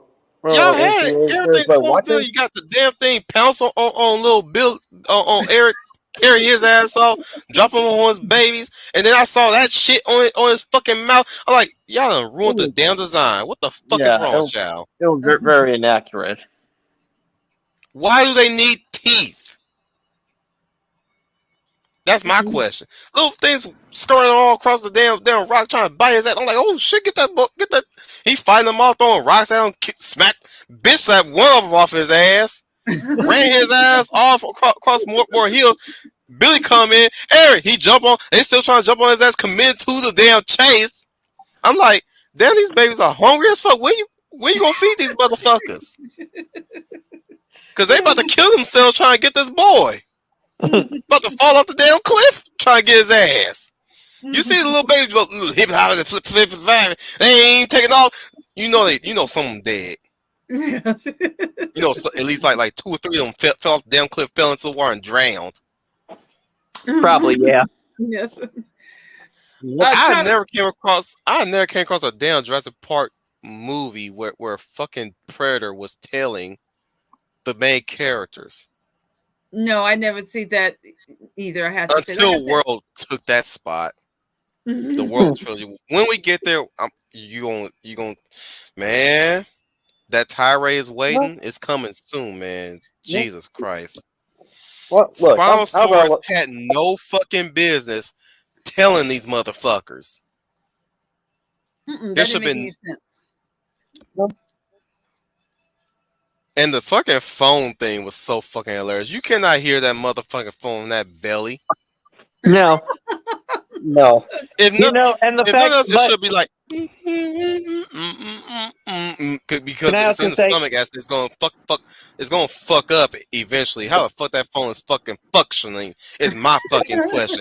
Damn, you know what? Damn the boats thing that will still remain a mystery. But how the fuck is that phone still working? Mm-hmm. What were you gonna say? And the fact that he has to dig through the literal animal crap in order to get there.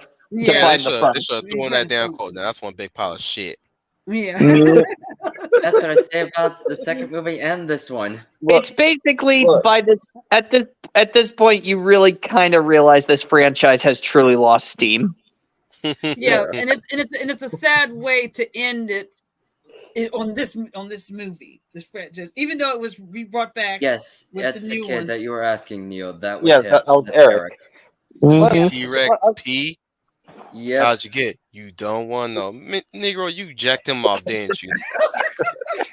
Did he find it? Eric, you're into some very Eric. You have some. I understand you're a growing boy, but you are deviating in a very dangerous path. What the fuck? How's the T-Rex even supposed to piss? Kid had his own fucking bunker. Had his own little camouflage get up. He had a ghillie camouflage suit. Knew how to use smoke screen. I mean, y'all could complain about the black girl doing the gymnastics. This motherfucker on the hand, he's fucking MacGyver. Yeah. Except he's not as good. Earlier, this motherfucker was pancake as fuck, and yet somehow he saved Alan Grant from 4 fucking raptors. I'm just gonna say it too. The kids are the most equipped. The kids are the most equipped people. It's like, oh my god, how do you defeat the Jurassic Park dinosaurs? Throwing kids. Yeah, I mean, fucking Lex and Tim had to outsmart the raptors in the first movie. And like I said, and that was the thing in the you note that in Jurassic Park 2, where the kids are the driving force in all the plots for the later Jurassic Park movies, because that's going to fucking suck. Yeah, well, I'm just going to say this too. With Lex and Tim... Crichton didn't make a 3rd book. No. Crichton died before he could even even entertain the idea. Oh, no. Michael Crichton, no. Died in 2008. Michael Crichton isn't dead. He's hiding from Universal. For some reason, people keep talking as if the motherfucker's still alive. He has staged his death. This motherfucker ain't Tupac. No. Tupac's living the high life with Elvis Presley. He's fine. This motherfucker ain't Elvis Presley. He dead. Just like Tupac and Elvis Presley. They dead. The fuck is y'all problem? Y'all always trying to immortalize You're right. people. You're 100. You're right, Wolf. You're right. Well, Wink. Well, Wink. In regards to Eric, in order for that whole thing to work, it would. Someone should have trained. Someone should have trained him on how to survive. But and I think that the individual. I'm saying like Well, I'm just saying that the individual who would be most qualified to train Eric during his period at Site B would be Muldoon if they didn't kill him off in the first movie and kept him alive as what happened to him in the book. Better However, yet, better yet, dare I say, if I here's my thing. What I saw when I first saw the TV spots of Jurassic Park 3. Originally, I thought that they went on an island just to do something on there with Alan Grant, and it just happens to have dinosaurs. So how about this? If I had to do a rewrite of 3, what if we were following that plot where they were going to a dig site only to discover that dinosaurs from Site B found their way onto an island, or Uh found their way into a oh, location that they happened to be looking for a dig site on, and they had to get out of that area pronto. mm, that could work. That could Not work better than good. what we That, saw in this one. that can work. That would work better than what we saw in this one in Park 3, actually. That makes a lot more sense. It Like does. Jurassic Park on a whole can and always will be a horror that happens to be a sci-fi story. Yeah, that's how I see Or it. no, a sci-fi story that happens to be a horror story as well. And So action. I wish Yes. that too, an adventure. But the thing is, that's one thing that the third movie should have been should took the best out of the first book, And action. and It would also. entertain the idea that something strange has happened over the course of Jurassic Park. In fact, you know what? I'm gonna apply that to my world rewrite. Yeah, and also, not to mention, it would continue the overarching thread like established by Ian Malcolm, the chaos Life theory. finds a well. Sorry, life finds a way. That was a whale. Yeah, yeah, yeah. So like we see it established in the first movie as well as the book. Then and again in the sequel, both book and the movie, we see it progressing. But then Speaking of when which, three comes around, like we actually it takes out to 11 as we see the chaos theory go through the next logical step. do you want to know what dinosaur is going to be hunting them in the first half of the movie? Sure. Dilophosaurus, Mm, and all and right. All right. scientifically accurate Dilophosaurus, meaning big ass motherfuckers. I approve. It would be much better than what this was. I will honestly admit that. Oh, And actually, throughout that whole story, they're doing their best to try to not make too much of a sound while the Dilophosaurus is hunting them. You get a few shots of compies running around. Somebody get hurt by those things, and they have to keep that motherfucker quiet while the Dilophosaurus is moving throughout their territory, and he's moaning and groaning because the compies are also in the book. The compies are also in their own way poisonous as well. You get bit by a whole pack of them motherfuckers, you paralyzed and they eat your ass. That's what happened hmm to Hammett in the book at the end. Spoilers. The, Of the first Jurassic Park, yeah, the that's book. what happens to that's what happens to Hammett in the book. hmm And I'm proud. I don't give a fuck. It's a book that's like what, damn near 40 years fucking old. Yeah, I'm gonna say you I'll can spoil a spoil me. motherfucker. Yeah. Yeah, you can Yeah, spoil yeah, me. It's yeah, yeah. okay. Hammond dies horribly because he got scared by his own grandkids because the grandkids were playing with the sound system of the park, which he thought a T-Rex was attacking. He even ran off and left an attendee behind like a little bitch. So he died like a bitch. Fell down a hill, broke his ankle, got bit by one of the compies, and got his ass ate the fuck up. What And what bit him? more of the story here, Thompson has the kids. little tiny dinosaurs, not the baby dinosaurs, tiny, tiny. Second Okay, movie, they show up okay. in the second movie. I remember them. Okay. Yeah, The those little more of motherfuckers the bit story, his ass. kids. movie Hammond is better than book Hammond. Yeah, Enough if you said. want, yeah, yeah, movie Hammond is canon Hammond. I was like, I'm glad you got yours, motherfucker. Oh, well, that's in the book. Yeah, that's in the book. Man, he had some Now, choice words to say about his kids. That's his grandkids. That was some fucked up shit he said. It's like as soon as he dies, like, yeah, you deserve that shit, motherfucker. What you said about your damn grandkids. Fuck you. what I would like to add in this rewrite for Jurassic Park 3, like you don't, we don't reveal the Velociraptor. Like, you only, the audience will only get glimpses of it, which Right. actually builds up the suspense. Like so, we'll be taking cues from the first Predator movie. Mm-hmm. Ooh, better yet, maybe we can also add in another cherry picked dinosaur from the Lost World that they never got a chance.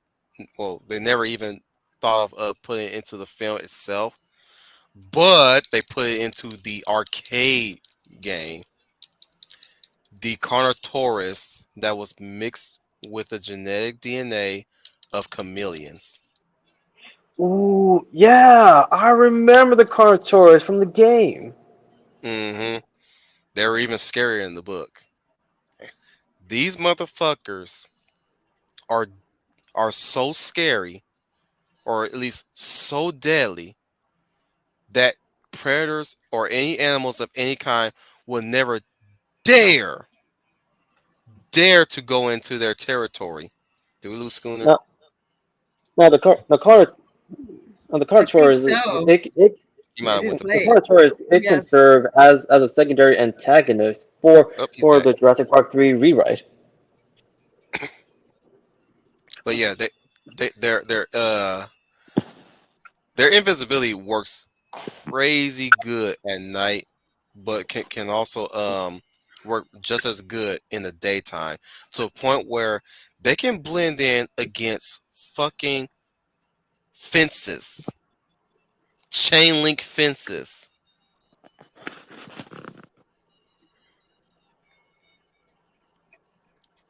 This is the reason why I want to get that book again, just to read, just for the sake of reading that part. Cause man, oh man, like I said, I partially only read part Lost World, Jurassic Park. By the way, Steven Spielberg totally ripped off the original Lost World movie. Of course he did. I mean, the beginning of Jurassic Park, he ripped open that gate scene when he says, "Welcome to Jurassic Park." Ian Malcolm says, "Oh, what do they got in there? King Kong?" Mm, Yeah, I yeah, remember. they definitely do like the Gates and King Kong, but pretty, let's start wrapping things up. Final thoughts on Jurassic Park 3? Sucked. It sucked. What was the point?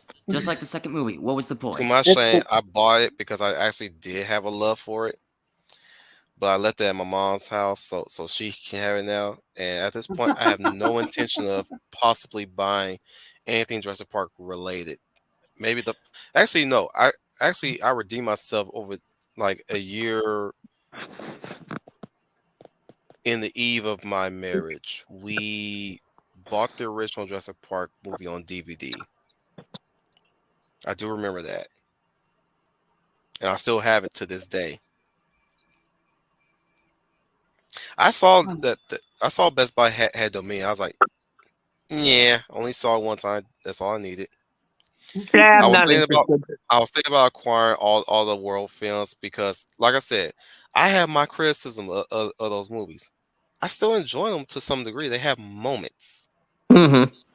They Mhm. still do have moments, but it's not. Those moments are not nearly enough for me to own them. Just like the Hobbit films. Oh The yes, Hobbit yes, films definitely do have moments, but they're yes, not enough for me to want to own the Hobbit trilogy. yes. I might turn around and try to pick up the Lord of the Rings trilogy if I can. I only got currently I got the Two Towers extended edition Oh, in then my catalog. you're off to a good start. But so you don't have Fellowship and Return of the King. Mm-mm. I should have done it years ago when I was still back in LA. Yes. But Two Towers is of all the films, Two Towers is my top favorite. So I ended up getting that instead. Okay. Well, I would say give those are not the Two Towers is not bad, but I think you should give Fellowship and Return of the King a good shot because Return of the King What are you is talking about the about? best. I saw all of them. I'm Oh, I mean, saying Two Towers is my personal favorite. okay. I mean, in your collection, you may want to add a Fellowship and Return of Definitely. the King. Yes. Speaking of which, I remember not liking Return of the King as much as I did the previous two. Well, it's because it's the last movie. Most Yes. people don't like it because it's over. It's the end. But No, I Yes. don't. no, I felt like there was some parts missing. And now I know why. Now I'm looking at the extended Yeah, uh you have to get the some of extended the cut. Oh, you some have of to the get the some of the extended cut. Yeah. yeah, I saw some of the extended scenes. I'm like, no wonder I didn't like this movie that much because some cuts felt like there was something missing here, there was something missing here, and I was like, Jesus Christ, that just does not feel right. Something feels off about this movie. Well, maybe Like I'm a. really, and now I knew why. Now that the Mhm. extended version is out, and I've seen the extended scenes, I'm like, that's why I felt there's something feeling so off about this damn movie. There was so much shit that they cut out. Yes, the studio made Jackson cut it out. He felt Yeah, it was too much time. same Yeah. thing with the fucking previous films. Yes, there Yeah. were some things. There were some things that was missing in the previous films too, but they flew really well without them. Not saying that they're bare without them. Well, I am saying they were functional still without them. Two Towers was not functional without the scenes that it needed for things to matter. Like 1 minute you see Aragorn, you see what's left of the Fellowship run through the ghost caves, right? Like 1 minute they're walking through it, right? Next moment you get back to this motherfucker run. Like what the fuck you run from? Oh. Why suddenly you were walking one shot, now you got the urgency? What the fuck happened? Did your timetable just shorten up? Well, I missed that B section. We on C section right now. Why are you maybe running? maybe because like you read Jurassic Park, I read all of Tolkien's books. So the stuff that was missing, I knew in my Mm-hmm. head what was going on. Mm-hmm. So maybe for me it was a blur to me because maybe in my head I could have I thought I addressing knew what was Charles' comment going there. on. I could have done without that Saruman scene. That shit looks so damn embarrassing. I'm sorry. As much like yeah, it does conclude Saruman right there and Mhm. there. It was so fucking awkward to watch. What part of using Saruman?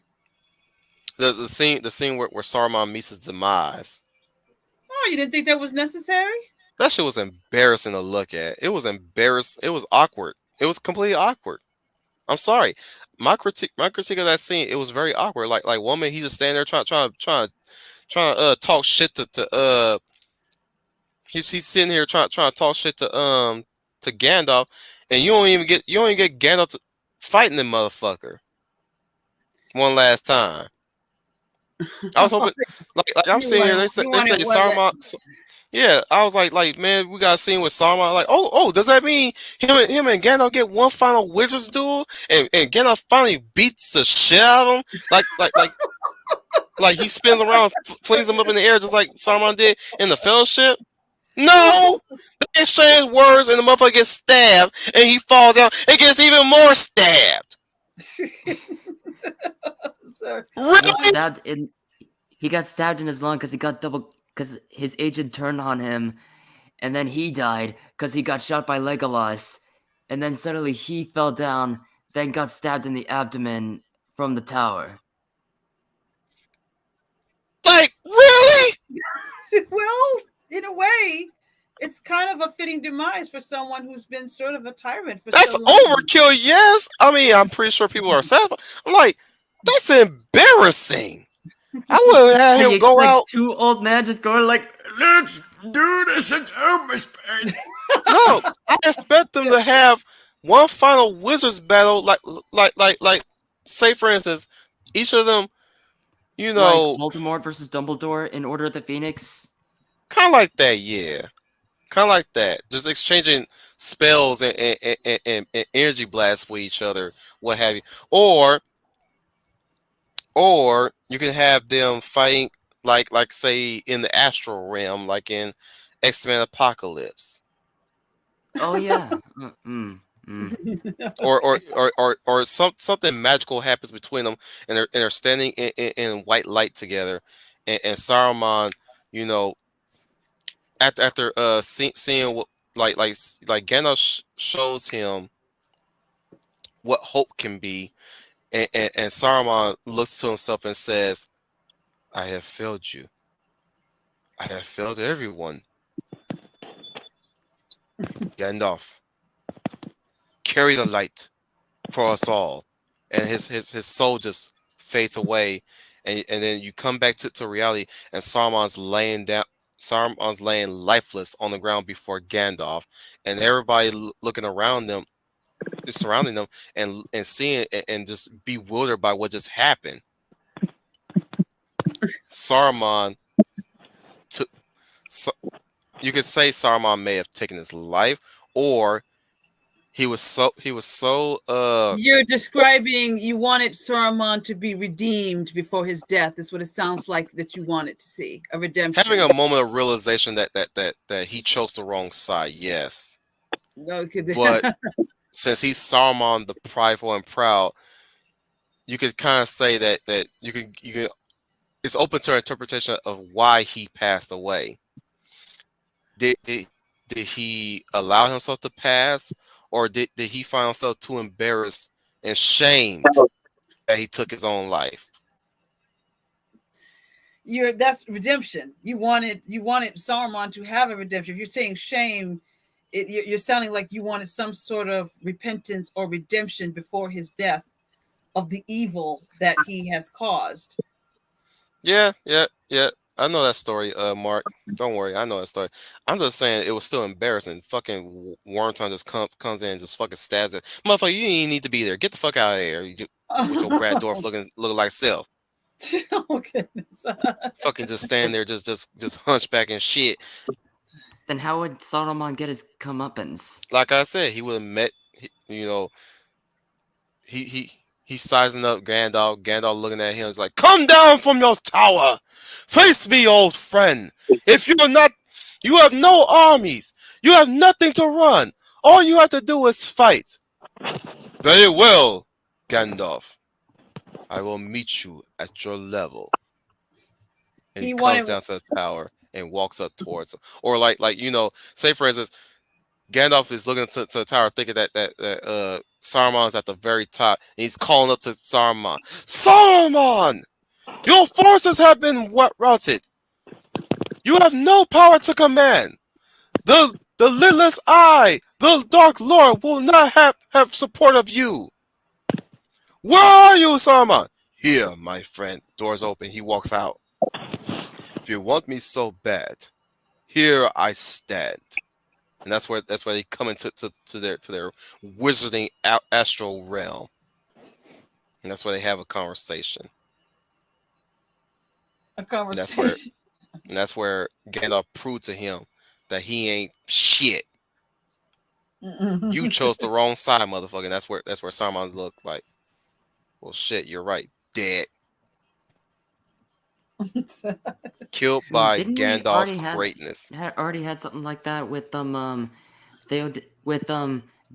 actually trying to I free want another one. Theoden's. I want another one. This time they are No, I That's meant all. physically. not like when Gandalf tried to free Theoden from being I'm controlled saying by I want that Saruman. same. I Yeah. want that same thing to happen. Only difference is they are in their own plane of existence, talking to each other to show how powerful wizards really are. Well, Wolf, I'm getting tired. I think I'm gonna depart Yeah, now. we ain't gonna debate. We'll, you know what? I'll put it like this. We'll do this in a Lord of the Rings trilogy talk. yes, we'll need that for I was about to say we need that for a separate talk. Yes. Yeah, I was planning on doing that anyways. We're gonna do a Lord of the Rings trilogy talk too. Yay. Anyways, I'd like to thank everybody for being here. Those 4-5 of you that the numbers keep changing, and those other motherfuckers that keep coming in. Thank you, everybody, for talking about this movie. We shared our final thoughts of Jurassic Park 3 and everything. Okay, so tune in coming next week. I'm gonna be hurrying this up sooner. We'll get you to bed soon. It's gonna be 12 soon on my end. So yeah, I'm not going to bed, but my ears are hurting right now with these damn headphones and these glasses. So nothing planned on Thursday just yet. We might just have something on Friday mostly, or maybe this coming Saturday. But we are still going to have our March 28th Akira Volume 3 Woo. Oh yeah, that's going to be a good one. coming. Oh no, Looking forward to wait. that. March 20. Before that, we have March 21st. That is Steam Boy. For anime Mhm. Speaking of spotlights. Akira, Yep, the same guy who did Akira did Steam Boy. so we're definitely gonna be doing that. Coming the week before. Next week before we get to the final week. So stay tuned for that one. Steam Boy is a very obscure property that nobody's heard of, so we're gonna be talking about that soon. Uh, okay. Before the beginning of April, during the beginning of April, we're going to be interviewing Humble Marty about her books. There we go. Ooh, that's very nice.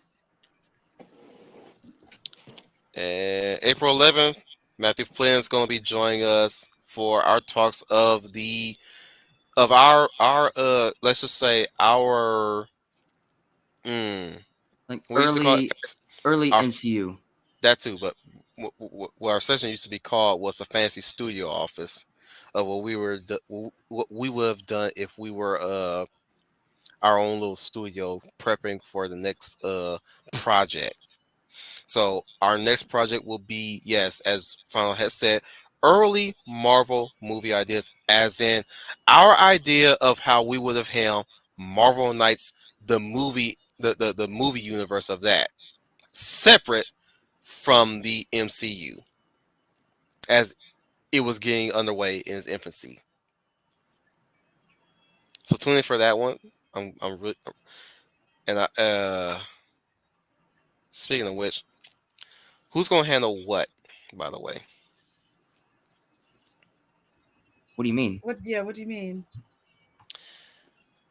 so when we get to that one, who wants to handle Ghost Rider, Daredevil, Punisher, Blade? Well, I could take a shot at Daredevil. Who's got Ghost Rider? And I'm already covering pretty much like the rest of the other Marvel heroes that you're covering for the Marvel Anthology series in the future. So And so, and I understand Fantastic Four is not a part of that, right? No. no, because he's Okay. covering the darker Marvel heroes I'll try to into work. forming the Marvel Knights. I'll try to work with Daredevil. Dom?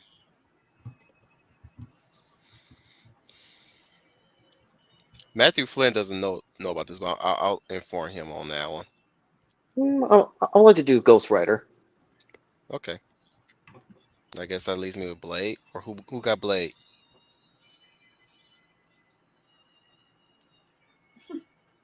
Barry, yeah, how about this? I'll start our uh our universe with how I would have written Blade 3. Okay. I did touch on it briefly in our rewatch of Blade Trinity with me and Owen Lister, but I'll touch upon it on that day. Okay. It's been my idea of what I would done if I was him in that sequel. Fuck what's his face, David Goyer. Fuck that guy, Yeah.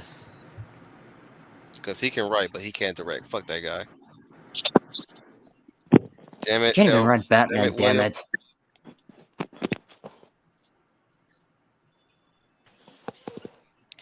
No pressure, Dom. Because I mean, again, I'm just already gonna be covering all these guys that you're doing for the Marvel Knights for the Marvel Anthology series by sometime in the future. All right, and what we got planned for the for next month of April, we're definitely gonna be doing at the end, towards the end, the Acura Volume 4. That's gonna be happening as well. Um, it's gonna be summer when we get there, right? Yep. I would say during the summer, our next anime spotlight will be. Actually, I'll say that for the fall. Our next anime spotlight for fall, along with Habine Renmei, Last Exile. Last Exile? Last Exile. Hmm. Hmm. We're gonna finally talk about Last Exile. I don't know what that is. Oh, you'll love it, Leia. It's about Oh, it's got aerodynamics. If you're very into the aerial stuff, like planes, it's got a lot of that in mecha and kind of Victorian era style clothing and all that. oh. It gives me an excuse to get back into watching it too. Cause man, oh man, I was loving every minute of it, every episode I was watching. But yeah, I'll be linking Steam Boy for Leia to watch on her personal time, and I'll be linking it to you guys so y'all can watch it as well. And we'll be getting ready for that for next week. So I'd like to thank the lovely Leia of our Leia Plus Size. This is Slayer Plus Size, your lovely lady of valor, and thank you for joining us for our Jurassic talk. I hope you enjoyed it. It was fun for me. If you guys have a suggestion on any type of trilogy, film, or television, or book you want us to rant about, please leave it in the comments below. I am sure we'll very much appreciate it. Thank you for joining us, and good night. The Schooner Tuna, before he goes to bed. Coming at you live from a secret government facility buried deep underground, but has excellent Wi-Fi. This is Schooner Tuna signing off. Bloop bloop bloop bloop bloop. The Warrior of Light, Final Fantasy Fan 12. Well, I sure hope you enjoy me just having a rant about the two movies and doing an impression of Dan Castellaneta and me just becoming. Now I know exactly how Wolf feels whenever he's just stressed out at us. Like, that's all you need to know. But I do hope you guys enjoyed this video. Thank you guys so much for watching. If you like what you saw, click like and subscribe and share with your family and friends. And make sure you ring that notification bell. That way you get notified of our latest videos. Go subscribe to Wolf10 Media if you haven't already. Go subscribe to me if you haven't already. And be sure you stay tuned for episode 3 of Comic Studies tomorrow night. As I'll still continue Justice League, the world's greatest superheroes, covering Shazam, the Power of Hope. Good deal. And a week before my birthday, and this Friday will be the Final Fantasy 15 rewrite.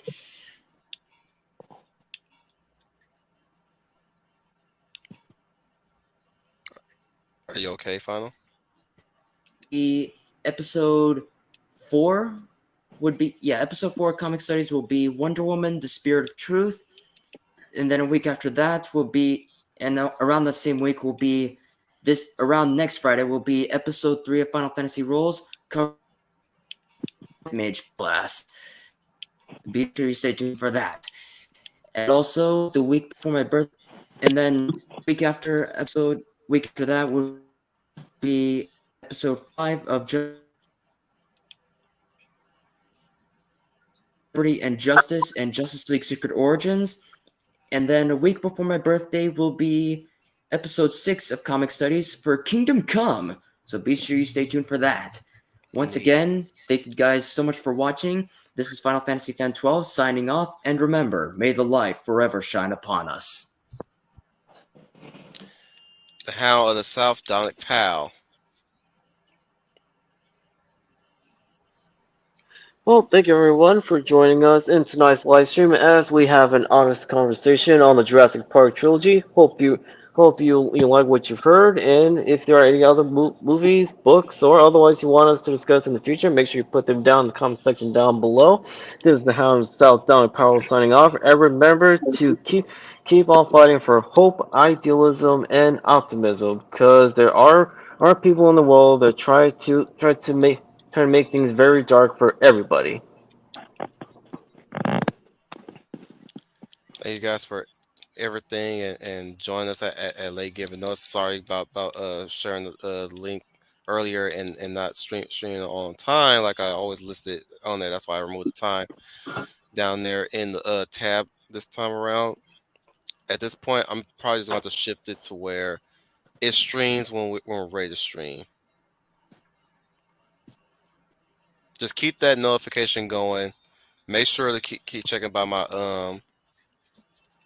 channel because I will definitely have streams set up. Yes, they'll be set at a set time, but let's just say that activating the stream will not be at all times a guarantee to stream at the appropriate time.